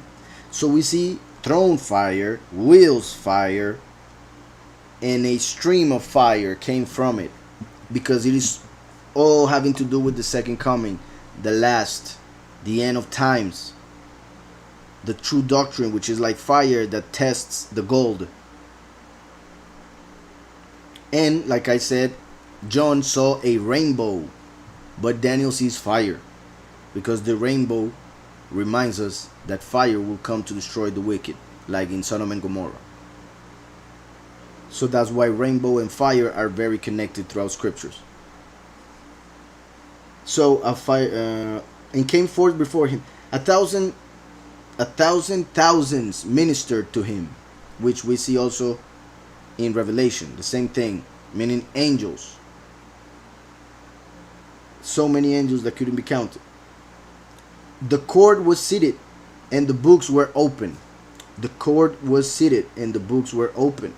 So they started to sit down to judge. Pretty much the 24 prophets started to sit down. In this case, I already said which are the 24. Since they are 24, Daniel will be one of them. Even though the Jewish people don't accept him as prophet, I do believe he's a prophet. Yahushua said he's a prophet. Therefore, he will be amongst those 24. And we see in Daniel, in another chapter, that he was told to rest and go till the end and receive his reward, which would be to be sitting in one of those 24 thrones. So the court was seated and the books were open. We see that the book that is to be open is the book of life. Going back to Revelation, in this case 5.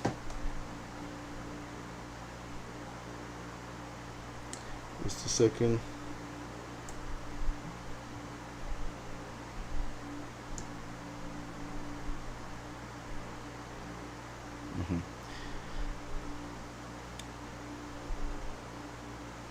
In chapter 5 of Revelation, it says, verse 6, and I looked, and behold, in the midst of the throne and of the 4 living creatures, and in the midst of the elders, stood a lamb, as though it had been slain, having 7 horns and 7 eyes, which are the 7 spirits of Elohim sent into all the earth, sent out into all the earth. Then he came and took the scroll out of the right hand of him who sat on the throne. So he took a scroll, which is the scroll in which all the names of those who will enter life are written. In verse 4, it says, I wept much because no one was found worthy to open and read the scroll, or to look at it. But one of the elders said to me, do not weep. Behold, the Lion of the tribe of Yehudah, the root of David, has prevailed to open the scroll and to loose its 7 seals. So do not cry, behold, the Lion of Yehudah, the root of David, Yahushua HaMashiach, has prevailed to open the scroll and to loose its 7 seals. So we see here in Daniel, the court was seated and the books were open. So Daniel is seeing the whole process. The court sits and the Lamb, who is giving judgment, opens the scroll to see the names of those who are written within it, within the scroll. Just a second.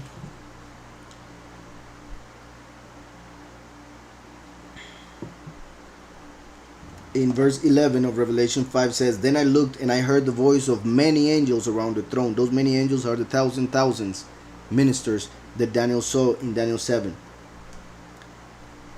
And it says the living creatures and the elders. So angels around the throne, the living creatures, which are 4, and the elders, which are 24. So 28 of creatures and elders.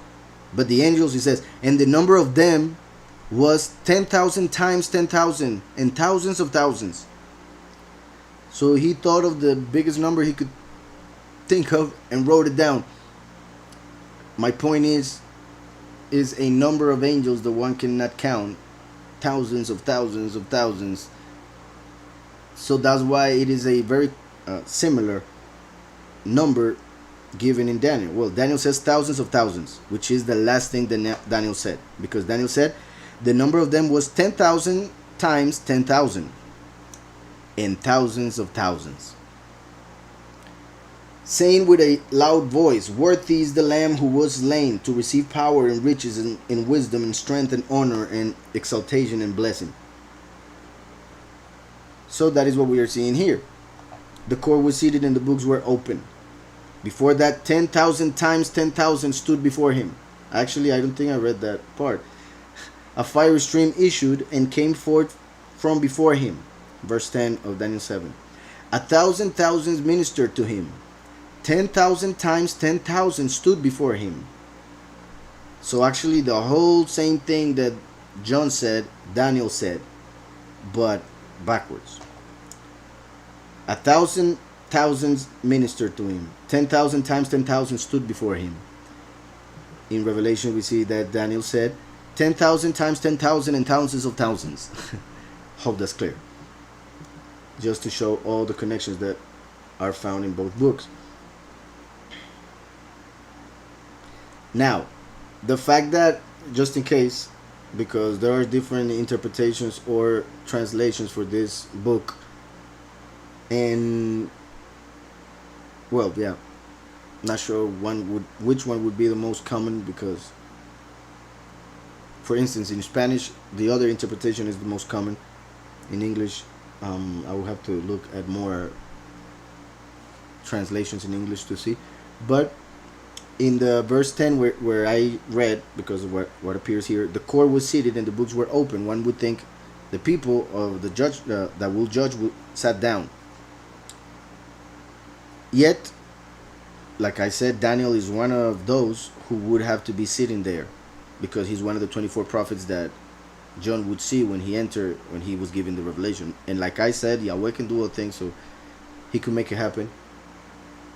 Either for Daniel to see himself sitting, or just that spot being empty to show him that that is his spot.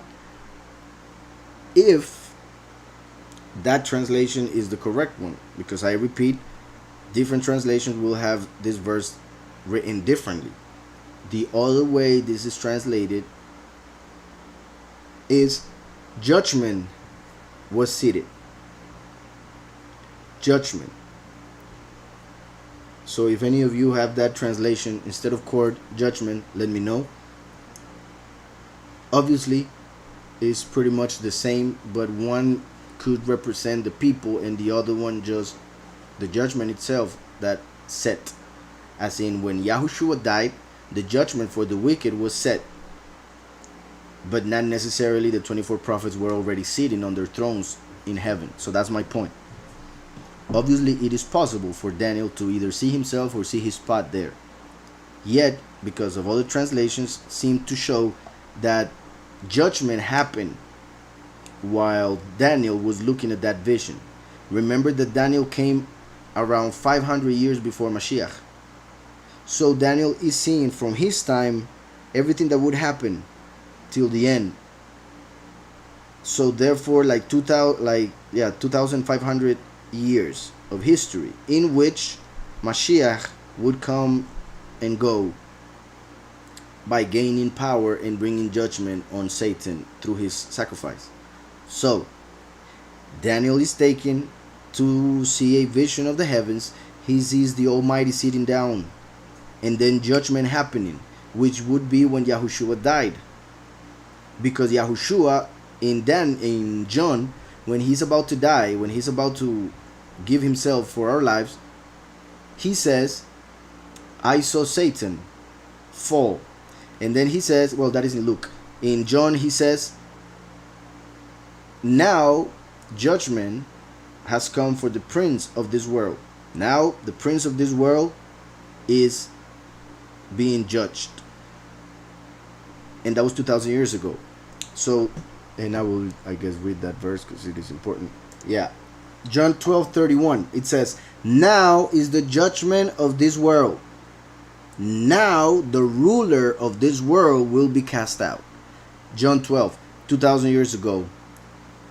I have already said that physically Lucifer will fall into this earth on Revelation 12 by the end of the two witnesses ministry.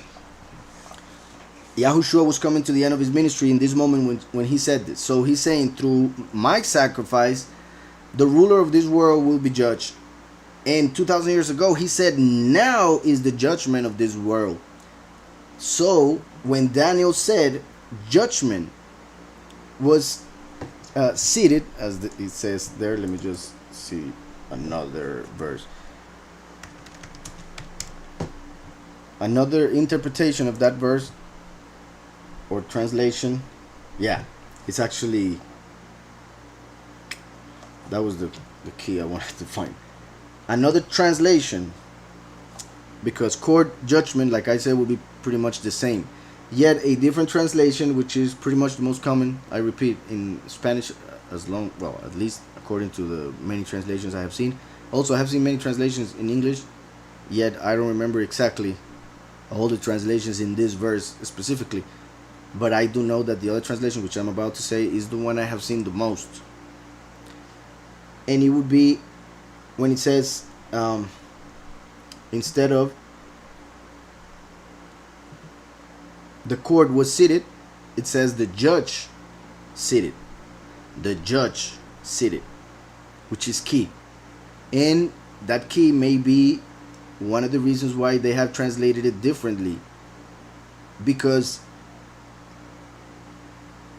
of two reasons. One is Yahweh is the judge.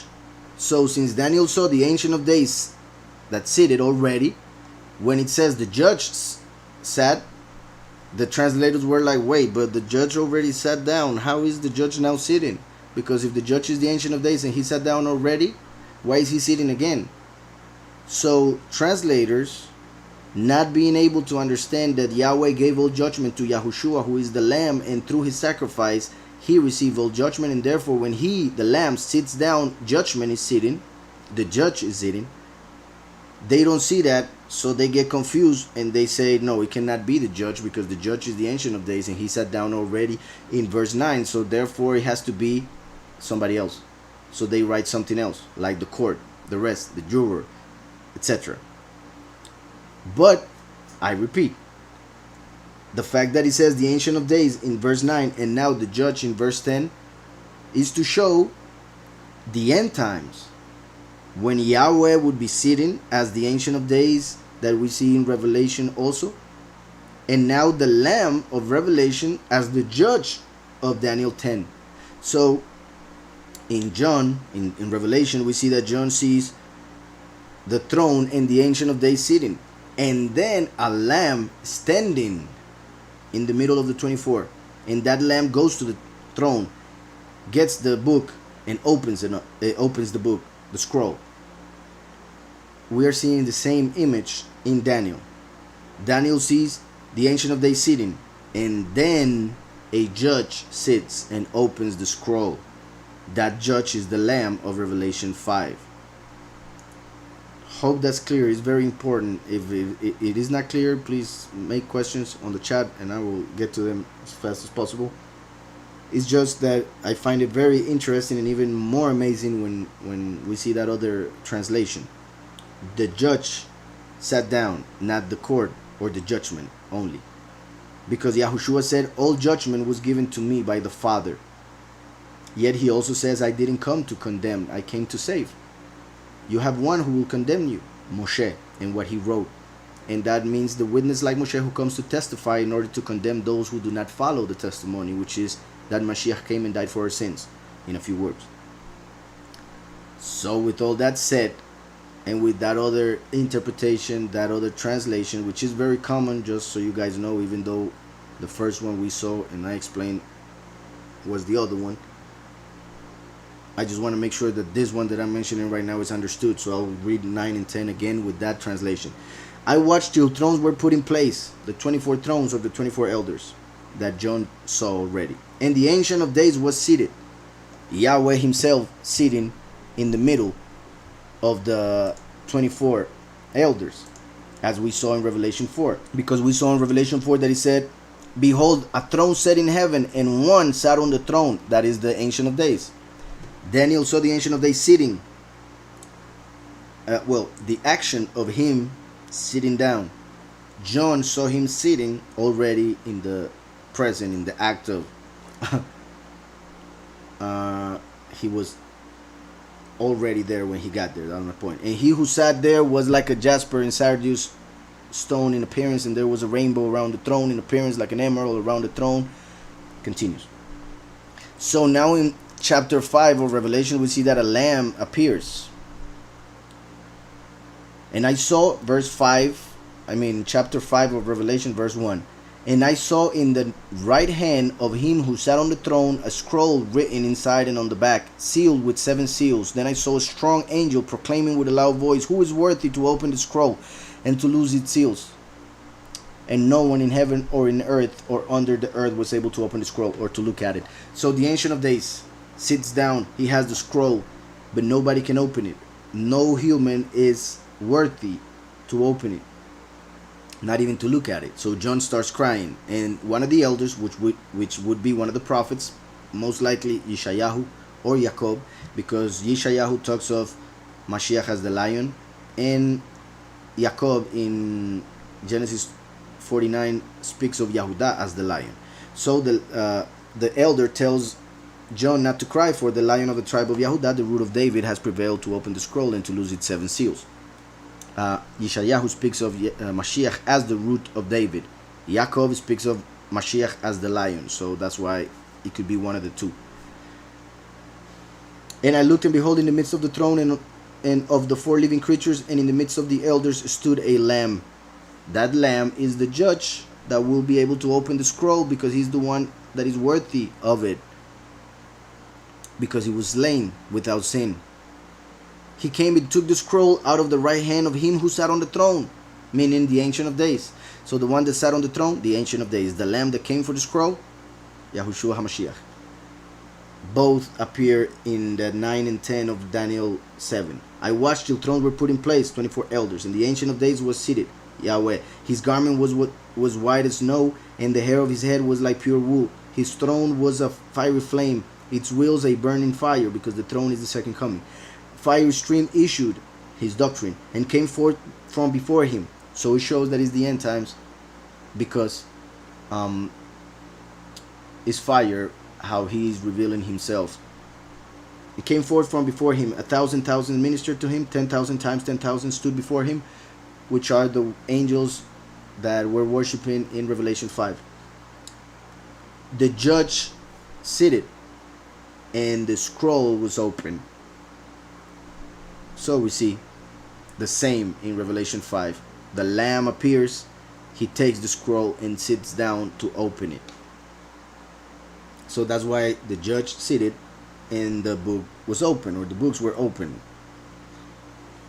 Meaning the books where where the names of life are found. That's why the scroll that is seen in Revelation had written on the front and the back as the plural, books.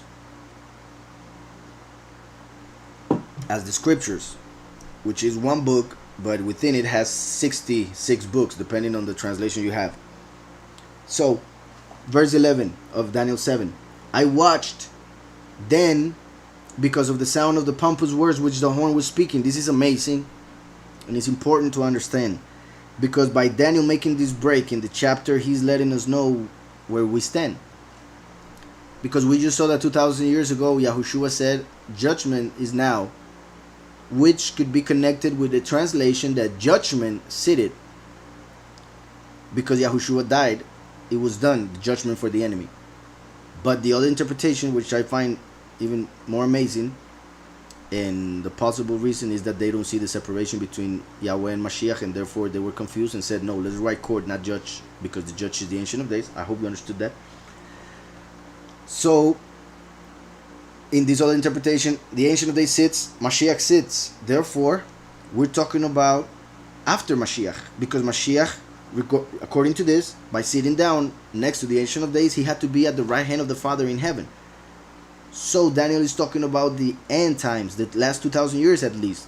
But then we see that Daniel makes a break after the judge sits and opens the book, and we see that Daniel is watching because of the sound of the pompous words with which the horn was speaking. The horn, the little horn, even though it was represented by the king of the Greek Empire, Antiochus Epiphanes,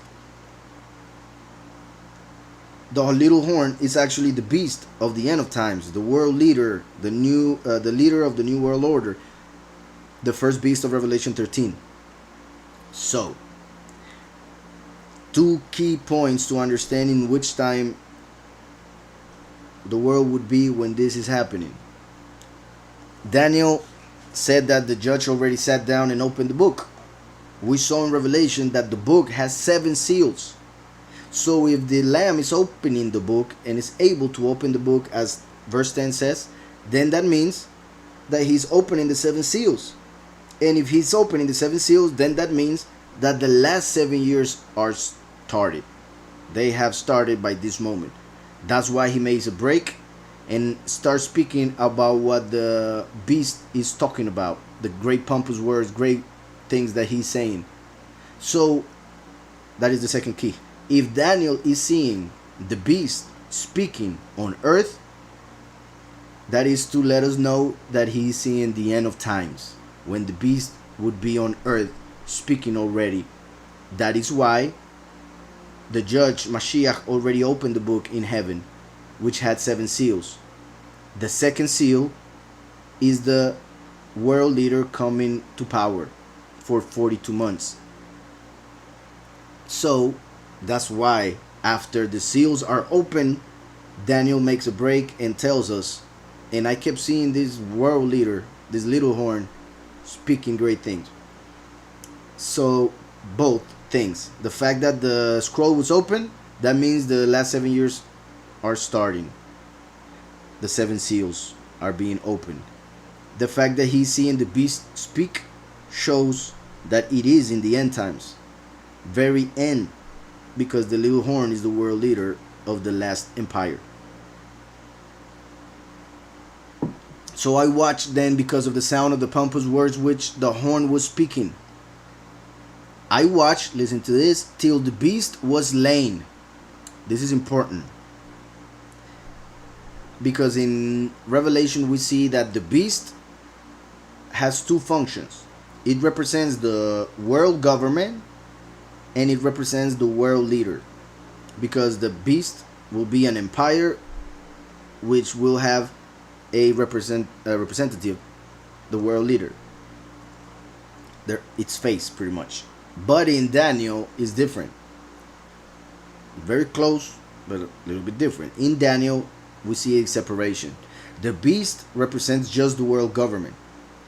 The horn represents the leader. So Daniel makes a separation. The beast is the government, the horn is the leader. But in Revelation, the beast is both the empire and the leader. Hope that's clear. So I watched till the beast was slain, meaning the government, the world government, which is important because we see that the world government will be destroyed by the 5th last plague, by the 5th bowl of wrath. So that will be the moment Daniel is seeing. He was seeing that the beast was in power, and all of a sudden his kingdom was destroyed by the 5th bowl of wrath. So I watched till the beast was slain, and its body destroyed, its people, because the body of Mashiach is his congregation. So the body of the beast are the people who worship the beast, who get the mark of the beast, who give power to the beast, etc. So I watched till the beast was slain and its body destroyed and given to the burning flame. They were given to the throne, which is the flame, which will have the authority to throw them in the lake of fire, the flame in which they will be for eternity. So those who receive the mark of the beast become the body of the beast, and then they will be thrown in the lake of fire. Verse 12. As for the rest of the beasts, so meaning for the rest of the nations, other than those who were the world government, other than those who had something to do in giving power to the beast. As for the rest of the beasts, they had their dominion taken away, because all dominion, all power will be given to Mashiach and his kingdom. But it says, yet their lives were prolonged for a season and a time. So even though the beast, the world leader, the world government, the beast, will be destroyed, and all dominion will be taken from the rest of the nations, the rest of the nations will be able to continue in this world, multiplying themselves for 1,000 years. Because we see in Revelation that after 1,000 years, the nations will be gathered against Israel one last time. They will come try to take the promised land, but Yahweh will bring fire from heaven and destroy them for rebelling once again, as Gog and Magog in Revelation. Once again, I repeat. So that's why it says, as for the rest of the beasts, they had their dominion taken away, because the kingdom will be for Yahweh for 1,000 years. Yet their lives were prolonged, 1,000 years, for a season and a time. I don't know if I should continue. You guys let me know, should I continue or should we leave it here and continue next week? Because I've been speaking for a long time and we are still in less than half of the chapter, and it's a very important chapter, so I don't want to skip any explanation. So please let me know if you guys want me to continue or leave it here.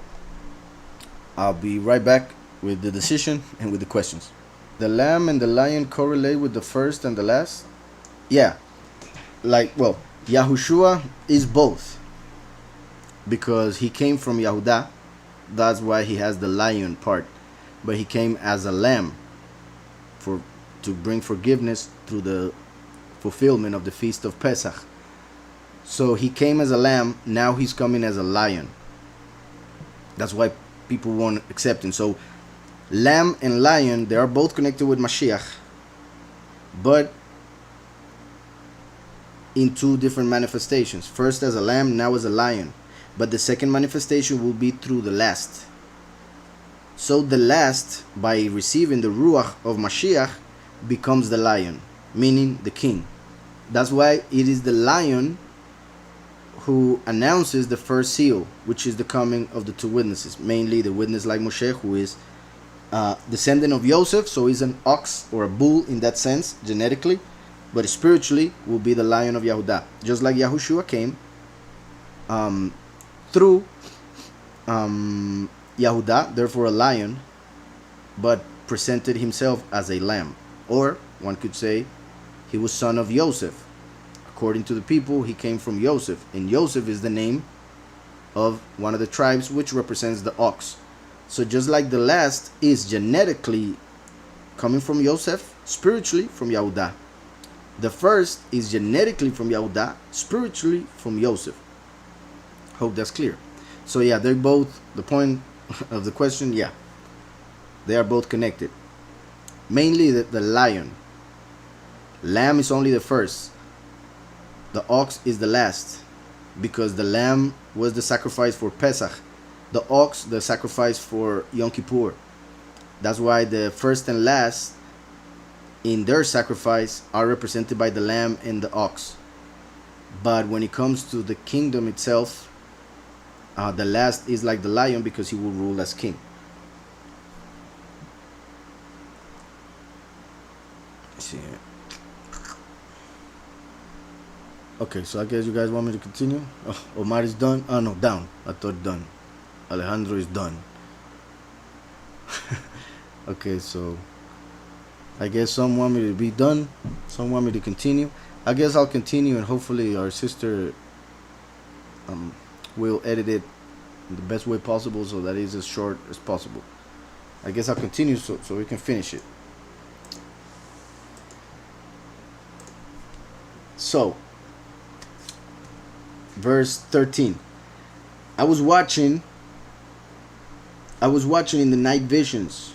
This is very important once again, because like I was saying before, Daniel made a break for us to understand that the last 7 years started, because once he opened the scroll, that means the 7 seals are being opened, and that is the beginning of the last 7 years in Revelation. So after verse 10, we are sure that the last 7 years started.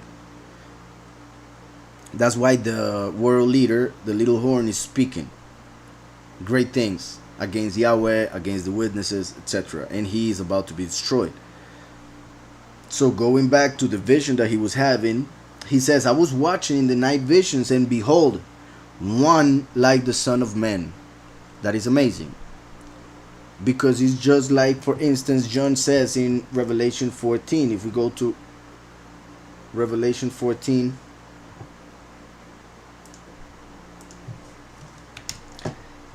when the harvest the harvest starts to happen, it says, verse 14 of Revelation 14, then I looked, and behold, a white cloud. This is John speaking, who was one of the disciples. So he knew Yahushua in person.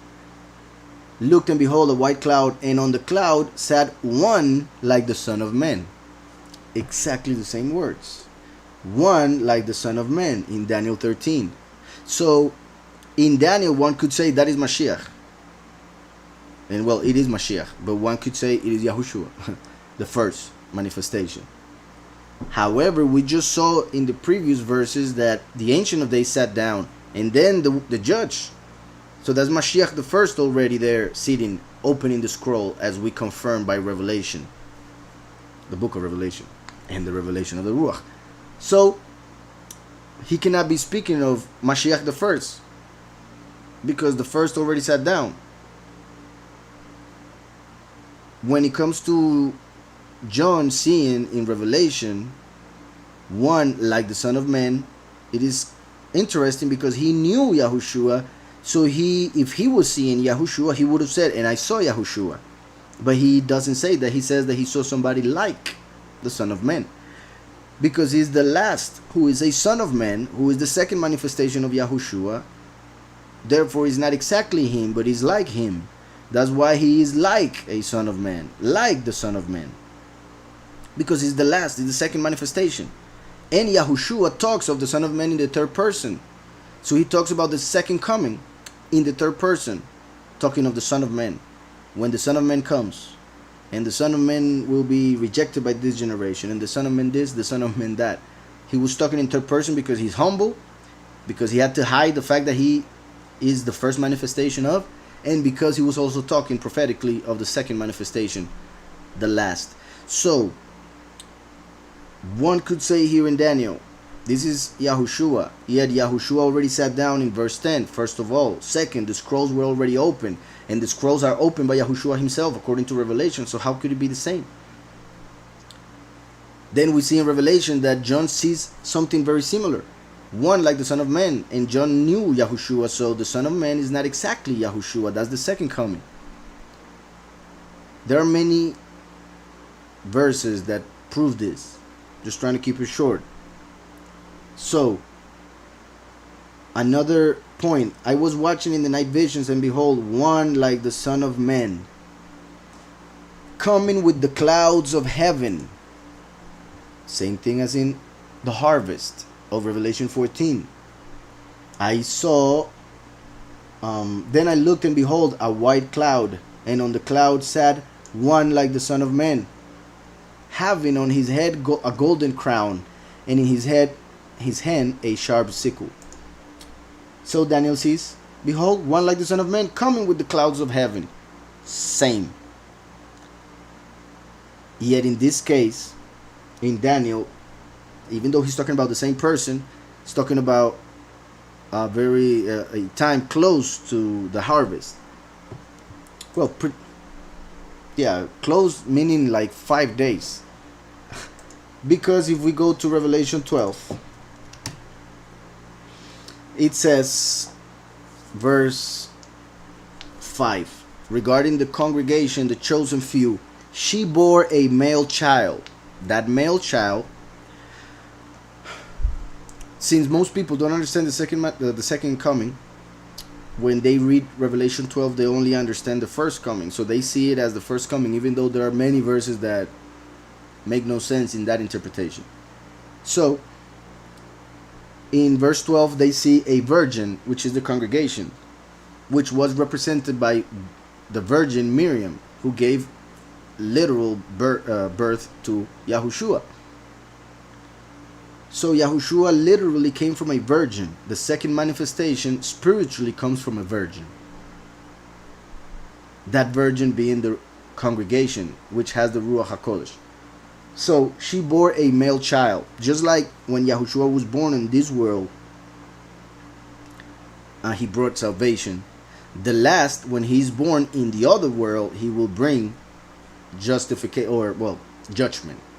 Meaning, when the world kills him and he receives resurrection, that new body will be his birth, his actual birth. That's why we all need to be born again. The transformation is mainly that moment, the main moment to which it refers. So, in Revelation 12, we see that it says, she, the congregation, bore a male child, the witness like Moshe, who was to rule all nations with a rod of iron, which is the iron horn of Micah 4, which we read earlier. The king, the Melech Gadol, who is sent by Yahweh to rule as David, the branch of David, the iron horn, who will rule with an iron rod. And her child was caught up to Yahweh and his throne, because he is the throne, the representation of the throne of Yahweh on earth. He was caught up to Yahweh and his throne. He was caught up to become a king, given authority by Yahweh, who is in heaven. So, verse 12 is this verse 5 of chapter 12. He's talking about the moment when the two witnesses die and resurrect. The witness like Moshe will be taken up. The two witnesses will be taken up, but the witness like Moshe will approach the throne of the Ancient of Days and will receive authority from him to rule the earth, all the nations of the earth. So when he goes up, as we see in Revelation 11, and I know we're seeing a lot of verses, but it's important to really understand every key point of Daniel 7. In Revelation 11, we see that it says regarding the two witnesses when they resurrect, verse 11, now after the 3.5 days, the breath of life from Yahweh entered them, and they stood on their feet, and great fear fell on those who saw them. And they heard a loud voice from heaven saying to them, come up here. And they ascended to heaven in a cloud. They ascended to heaven in a cloud. Yahweh is in heaven. So the last is going on a cloud to the Father Yahweh. So we see in Daniel this moment when he receives authority. I was watching in the night visions, and behold, one like the Son of Man, the witness like Moshe. Because we saw the judge is Mashiach, the Lamb. The Ancient of Days is Yahweh. So the Ancient of Days is, as Yahweh appears on chapter 4 of Revelation. The judge is the Lamb of Revelation 5. And now the Son of Man of Daniel 7 is the Son of Man of Revelation 14, of Revelation 12, the male child of the woman, and the witness like Moshe of Revelation 11. So, behold, one like the Son of Man coming with the clouds of heaven. He came to the Ancient of Days. He came to the Ancient of Days. In Revelation 12 it says, and her child was caught up to Yahweh. To Yahweh. So he goes to Yahweh. He came to the Ancient of Days. And they brought him near before him. Then to him was given dominion and honor and a kingdom. Yahushua came as the Kohen Gadol, the high priest. The last comes as the great king. That's why he's given dominion and honor and a kingdom. That is the reason why in the verse 11 of Daniel, verse 12 of Daniel 7 says, as for the beast, they had their dominion taken away. So Yahweh will take the dominion from the nations and give it to the male child, to the last. In Daniel 2, we see in chapter 44, and in the days of these kings, the 10 horns, the 10 toes, the Elohim of heaven will set up a kingdom which shall never be destroyed, and the kingdom shall not be left to other people. It will be given to one, and that's where it will remain for eternity. It shall break in pieces and consume all these kingdoms, because he comes as the iron horn. That's why it will break in pieces, like the iron of Rome. Consume all these kingdoms, like the beast and the rest of the nations, and it shall stand forever. Chapter 14 of Daniel. Then to him was given dominion and honor and kingdom. The honor is the exaltation of Yahweh that the last brings, kabod in Hebrew. Then he was given dominion and honor and a kingdom. That's verse 14. Let me just see how it appears. Verse 15 says, well, I don't know if I finished the 14. Then to him was given dominion and honor and a kingdom, that all peoples, nations, and languages should serve him.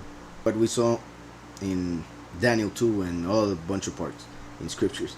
His dominion is an everlasting dominion. We just read it in Daniel 2. Which shall not pass away. And his kingdom, the one which shall not be destroyed. His kingdom will not be destroyed, which is the kingdom mentioned in Daniel 2, given to somebody that comes at the end of times, which is important to understand that Yahushua came as the Kohen Gadol to bring the priesthood according to Melchizedek. That's what Yahushua brought, so that the last could come as Melchizedek and take over the kingdom through the power that Yahushua gives us, authority over all nations, all entities, all authorities, all principalities. Also important or interesting regarding these verses, then to him was given dominion. Yeah, in back to Revelation. In Revelation chapter 2, verse 27, here's Yahweh speaking through Mashiach, or well, Yahweh gave the revelation of the apocalypse, the revelation to Mashiach. Mashiach sent it through his Malach, which is the second coming, and he spoke all words to Yahuchanan, so he would write them and we would have them in paper. So in Revelation 2 is pretty much Yahweh and Yahushua speaking to Yahuchanan and promising something to the last, the second manifestation of Yahweh on earth. Verse 26 and 27, it says, and he who overcomes, which is pretty much he who comes conquering and to conquer, he who will overcome, he who overcomes and keeps my works until the end, so he who comes and does what Yahushua did, to him I will give power over the nations. I will give dominion over the nations, which is the Son of Man that is receiving dominion according to Daniel 7 and the other parts that we have read. He shall rule them with a rod of iron. The rod of iron mentioned in Revelation 12. So the male child of Revelation 12 is actually the one who overcomes and receives that rod of iron from Yahweh through Mashiach as the iron horn. So he shall rule them with a rod of iron. They shall be dashed to pieces like the potter's vessels, like the nations, like mentioned in Daniel 2. So Mashiach is offering somebody else that dominion that is being given to that one who is like the Son of Man. I hope that's clear. Very important. So I'll continue.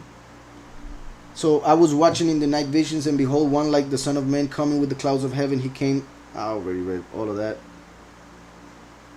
Then to him was given dominion, like we just said that Yahweh promised him, he who overcomes, and honor, that would be kabod. Well, not in this case, but in the Hebrew, normally the word that appears for the honor that the last will bring is kabod in Hebrew. So that connects with the last, the word honor, esteem, exaltation. And a kingdom. Yahushua came as the priest, so the last comes as a king. So all of this, dominion, honor, and kingdom, refers to the second coming. That all peoples, nations, and languages should serve him. Yahushua came and he said, I come for the lost tribes of Israel. Yahushua came for Israel. The last comes for the nations. That's why Yahushua appeared in Israel, and that was it. The last would come from the nations, just like Moshe came from Egypt, Zerubbabel from Babel, and other examples. So that all peoples, nations, and languages should serve him.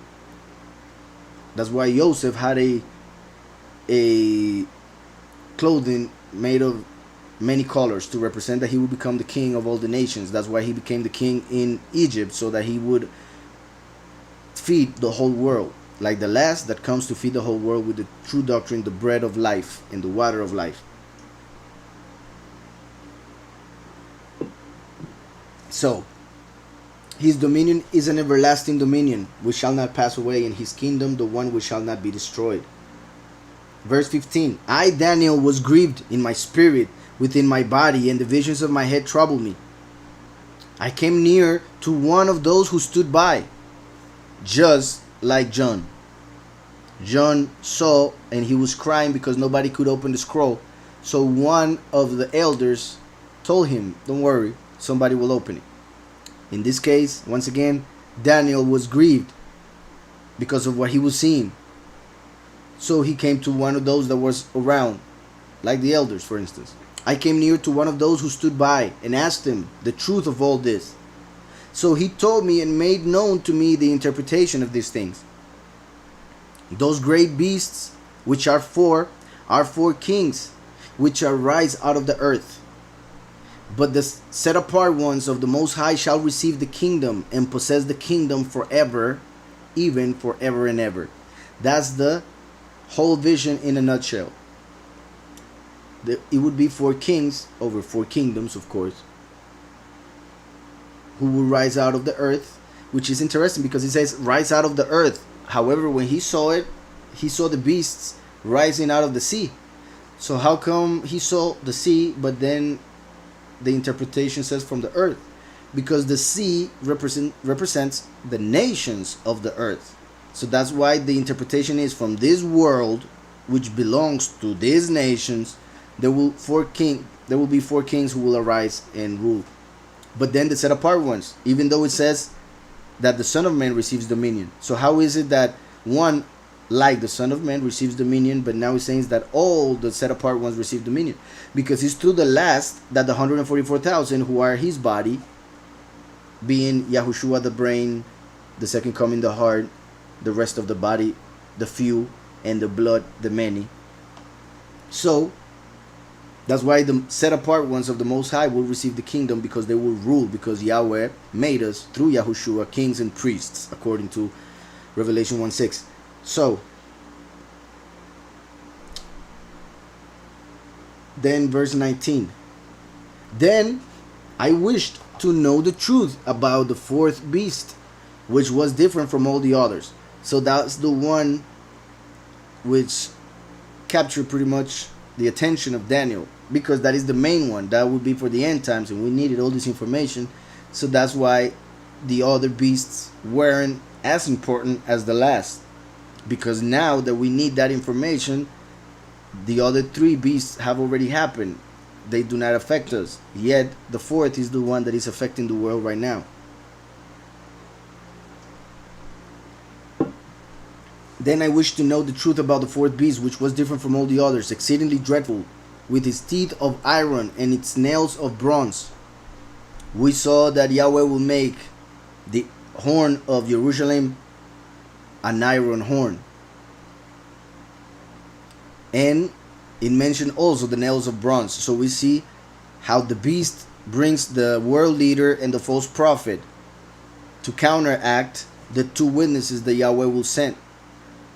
The king of the world and his prophet Eliyahu. So the king of kings and his prophet, in contrast to the world leader and his false prophet. That's why they are iron and bronze. Iron and bronze. Horn and nails, horn and nails. Micah 4. So it says, with its teeth of iron and its nails of bronze. That's why the beast will, as with the teeth, destroy and change this world. You change the texture of the food when you chew it with your teeth, so that the stomach can digest it better. So the world leader, through his mouth, as the saying goes, he will lie through his teeth. Through his lying will get the world to change according to his image, as the image of the beast that he will use for them to worship and take the mark. So the teeth of iron, the beast that will speak and change the world. Then its nails of bronze. So the way it will rule and speak as a king will be like Rome, taking all the tips from the Roman Empire. But the way that the false prophet will speak will be through the Christian world that comes from the Greek, represented by the bronze. And I say Greek Christian because the word Christian, the word many of the words in the Christian vocabulary come from the Greek language, and many of the doctrines come from the Greek beliefs. So, with its teeth of iron and its nails of bronze, which devour, broke in pieces, and trampled the residue with its feet, and the 10 horns that were on its head, and the other horn which came up, before which 3 fell, namely, that horn which had eyes and a mouth which spoke pompous words, whose appearance was greater than his fellows, the other horns. I pretty much explained all this already, so I guess it's gonna flow the next reading. I was watching, and the same horn was making war against the most set apart. Well, the set apart ones. So, the horn, the beast of Revelation 13. The beast is the world government. The horn is the world leader. In Revelation, just the beast. So, the horn was making war against the set apart ones. When the beast appears in the world leader will start going against those who believe in the Most High and His Savior, Mashiach, Yahushua. I was watching, and the same horn was making war against the saints and prevailing against them, against the set apart ones, and prevailing against them, because the beast will be allowed to fight against the 2 witnesses and kill them. So, according to the flesh, to appearances, to society, the beast will destroy the 2 witnesses. So that's why it says here, prevailing against them.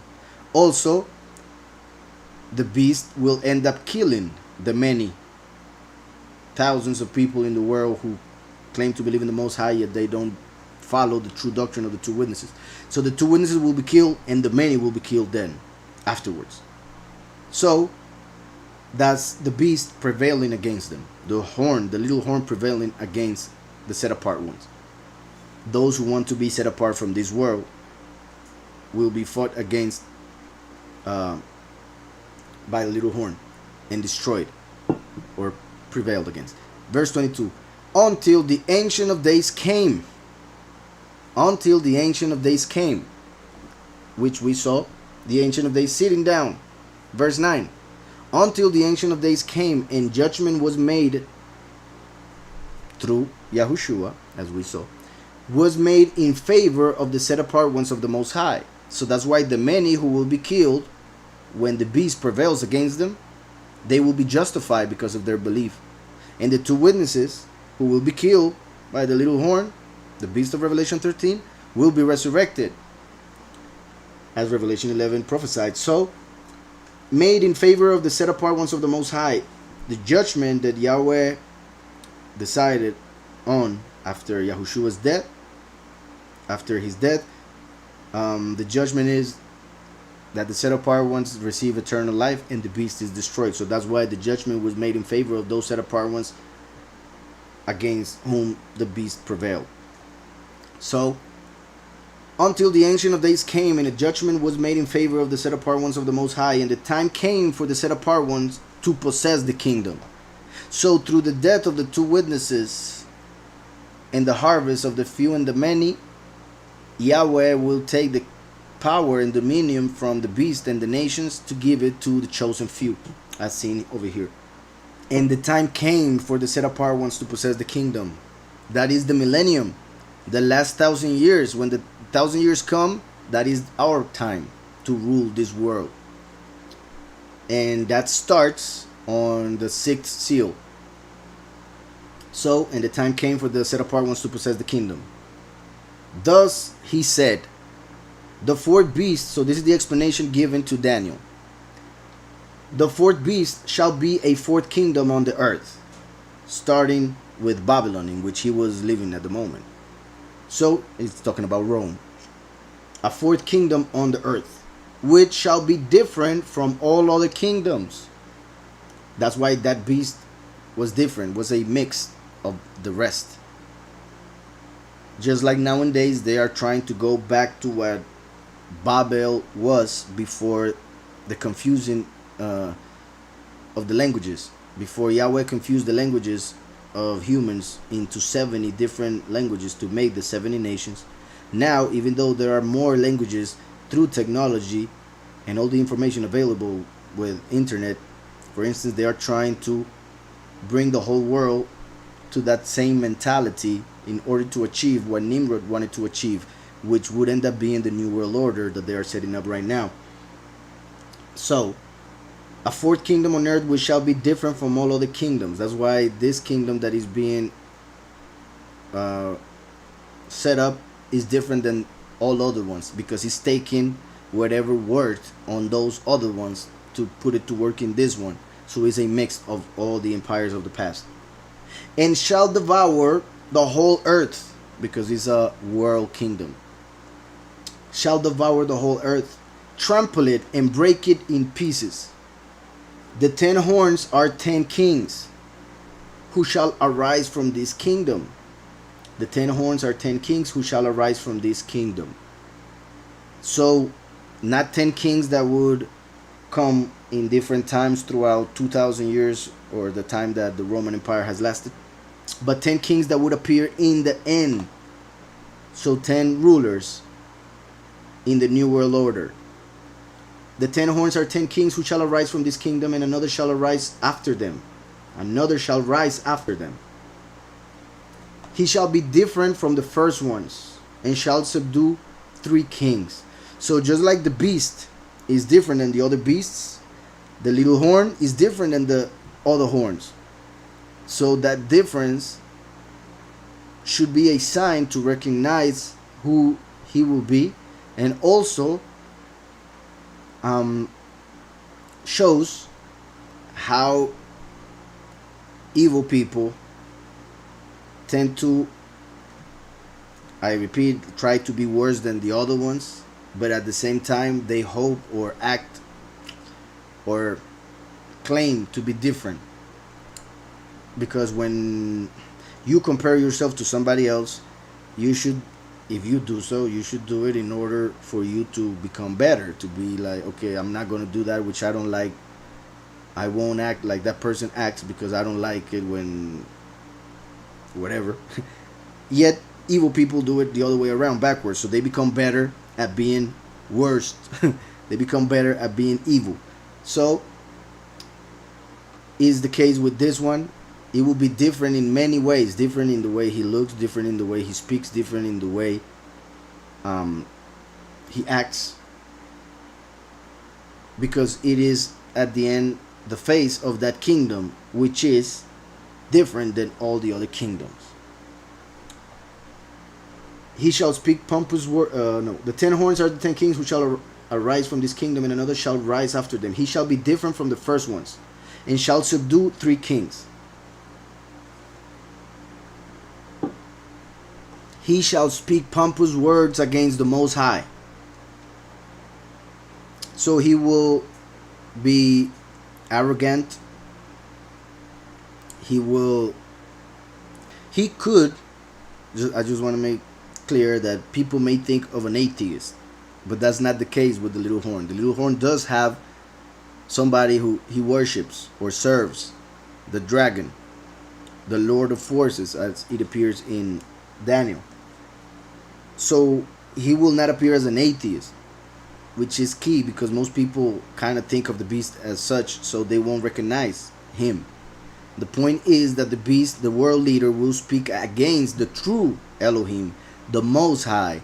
Therefore, he will speak against the doctrine that the 2 witnesses will be preaching. So whatever the 2 witnesses say, the world leader will laugh at it, will mock the doctrine, will say things that are against that doctrine and against the Elohim of that doctrine. So he will speak against the Most High, whom the 2 witnesses are preaching about.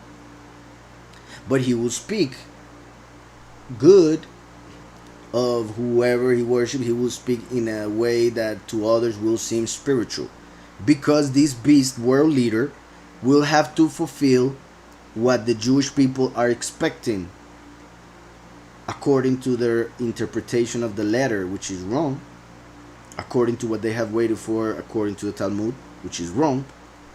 So they will end up seeing the beast, the world leader, the little horn, as a Mashiach.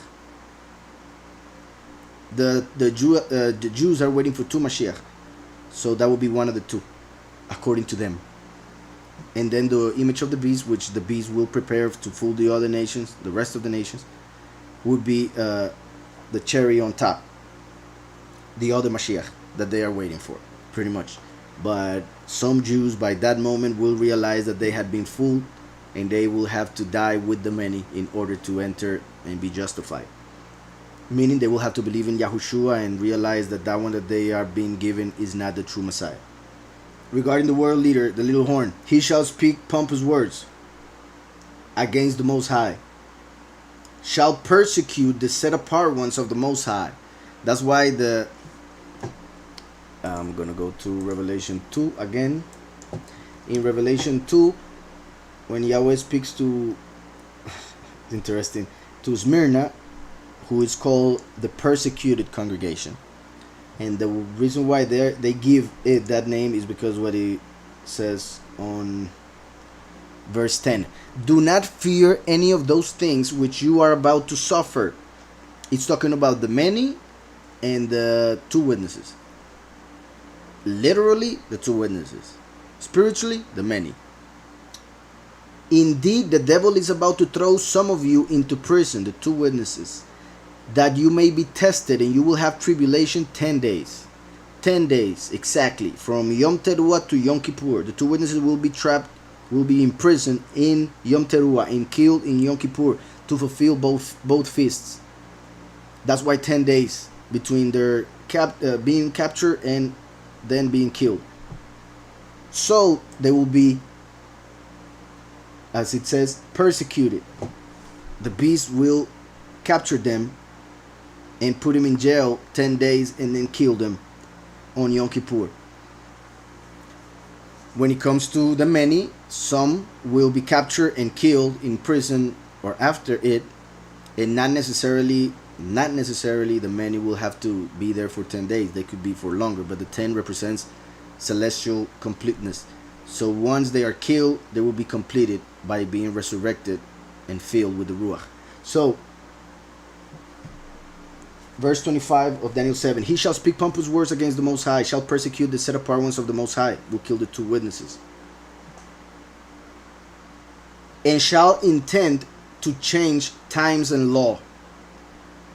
Shall intend to change times and law. There are two things here. One, the most common or regular interpretation is that the beast has through history, has made sure that those who claim to believe in the Most High change the Shabbat for the Sunday, the day of the sun, whom they worship, Hallel, Lucifer. So they changed Shabbat for Sunday. That's one change of the times. They changed Pesach for Easter. They changed the first day of the year for Christmas, the true year in the true calendar, which is when Yahushua actually was born, close to the end of March in the Gregorian calendar. But they worship the sun on Christmas, on December 25th, which is the birth of the sun, according to all the religions that worship the sun. So the beast has made sure that people change the times that Yahweh set up, like his 8 feasts throughout the year, like the Shabbat every week, and other things. So he has changed the times and the law, because he changed the Torah through the false Messiah and false doctrine. For instance, says that the Torah doesn't matter anymore. Throw it away because it was destroyed by their Messiah according to their belief. So he changed the law in that sense. That's why he is the lawless one. Well, he's the one that brings the lawless one, the abomination of desolation, which is the actual manifestation of that lack of Torah. But in a deeper interpretation, changing the times would include, for instance, and perhaps, the Hadron Collider the LHC, that they are using in order, according to some, to open a portal either to another dimension, which will happen during the fifth trumpet, for Abaddon to come out and enter a body as the abomination of desolation. But also they are trying to send messages back in time in order to change history. So the beast might be able, through the permission that he's given for 42 months, 3.5 years, he might be able, through technology and knowledge from fallen angels, to access time in a way that no one has been able ever. And when he does that, he's actually going to break it, because Satan is trying to keep time going for him to keep ruling on this earth for infinity. Yet Yahweh is bringing us to eternity, so he has to clothe this reality. So the way it's going to happen, well, the scripture shows us, is that humans will make it happen.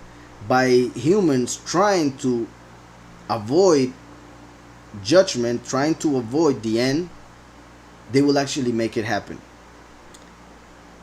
I hope that is being understood. So one possibility is that he's actually going to be able to access time in a way that nobody has, and by doing so he will actually break it, and by breaking it he will destroy this time and therefore this reality, so that Yahweh can make a new heavens and a new earth for eternity. So it says, shall persecute the set apart ones of the Most High, and shall intend to change times and law. He'll try to change time itself to continue. He'll change the times for him to be worshipped instead of Yahweh, to the times that Yahweh set up for us. And the law, the way to interpret the law, the way to fulfill the law. And also all the laws that he's changing. For instance, people cannot, in certain places, go to buy something without a mask. Eventually, people won't be able to buy something without a chip. So many other things. He's changing the law, the true law sent by heaven. For instance, now in most parts of the world, they see homosexuality as something that is normal and even good, and they associate it with love. Has nothing to do with love nor with good. Yet that's how bad this world has become, because they call good bad and bad good. So that's part of the change of the law. Shall intend to change times and law. Then the set apart ones shall be given into his hand. And actually, I'm seeing some issues with this translation in English, actually. Just like the one I mentioned earlier, this one also. The word set apart ones is not found there, but they put it. Because if it's not there, it says he shall intend to change times and laws, and they shall be given into his hand. For a time and a times and half a time. So, for 3.5 years, times is 2, plural. Times 2. A time is 1, and half a time is half a year. So 3.5 years, that is 42 months, in which the world leader will be able to change the law and the times. So during those 3.5 years, the possibility is that he will be able to access that which I mentioned and bring destruction for this reality, this dimension. So important, they add there the word set apart ones or saints. In that case is the fact that during those first 3.5 years, the two witnesses will preach, and at the end the beast will kill them. And when the other 3.5 years start, the beast will kill the many at the very beginning. So that's how that could be interpreted if the word set apart was there as they put it. So I mentioned that interpretation for those who may have that translation, but as seen here, that word is being added by the translators, so it is talking about the law and the times that will be given to him, that authority over it for 3.5 years. So we see that the beast, the world leader, the little horn, will have authority for 3.5 years. Time, and half a time, which is mentioned in Revelation as 42 months. Verse 26. But the court shall be seated, or in that other translation, but the judge shall be seated. But the judge shall be seated, and they shall take away his dominion. So the world leader, after those 42 months times time and half a time, 3.5 years, will have his power taken away during the fifth trumpet. I mean, during the fifth bowl of wrath, the fifth last plague. So the court shall be seated, the judge shall sit, and they shall take away his dominion, to consume and destroy it forever. Then the kingdom and dominion and the greatness of the kingdoms under the whole heaven shall be given to the people, the set apart ones of the Most High. His kingdom is an everlasting kingdom, and all dominions shall serve and obey him. So we see that the nations will remain, because they will have to obey the one nation of Israel, the true Israel. All dominions shall serve and obey him, Yahweh, through Mashiach, through Eliyahu, through the few, through the many. Verse 28. This is the end of the account. This is the end of the word. As for me, Daniel, my thoughts greatly troubled me, and my countenance changed. But I kept the matter in my heart. The question when in the verse says he will try to change the times and the law, do you mean that he have not succeeded, will not succeed? No. I mean, sadly, because of the way they translate it, at least in this translation that I'm using, which is pretty much the most common one, and I do it for most people who will listen, but has to do with the translation. Because let's say if we take this translation, the fact that it says he shall intend to change times and laws would mean he tries but he's not able. Yet in history we see that he has been able in a way, through the wrong calendar, Shabbat to Sunday, etc. Yet the fact that it mentions 3.5 years for it kind of shows that it is something special that the beast will try to do regarding time and law in 42 months. That's why I connect it with accessing time travel or changing time through sending messages in the past to the past. So if we were to take this translation as found here, in which they add the words saints, then it appears to say that the beast will try to change time and laws, but he won't be able. But he will be able to kill the saints in 3.5 years. However, the other translation, in which nobody adds the word saints, pretty much says that the beast, when he comes to power, he will try to change times in the law, and Yahweh will allow him to do so, but only for 3.5 years, times time and half a time. So he will try and will be successful, but only for a little time. That's why I say in that time he will break it, and by breaking it he will lose that power to change whatever he's trying to change. Hope that's clear. So depending on the translation, one translation in which they add a word kind of seems to point to him trying but not being able. Yet the verse that continues says that they will be given into his hand for time, times, and half a time. So in the other translation, in which nobody adds no words, kind of shows that he will be able to change times and laws for those 3.5 years. Hope that's clear. So he will succeed 3.5 years, and I believe that is what will break time itself and bring down this world. Let me know if that's clear, sister. Then Omar says, oh, God bless you, brother. Well, other than that one, let's close. Okay, we will still be able to congregate here the first 3.5 years? Yep. Yeah, completely. That will be the main. Well, yeah. The first 3.5 years, the chosen few will gather, not necessarily in a physical sense, but will gather as the sealed ones, chosen, so that they can be harvested at the end of the 3.5 years during the seventh trumpet. And yeah, as long as Yahweh allows me and keeps me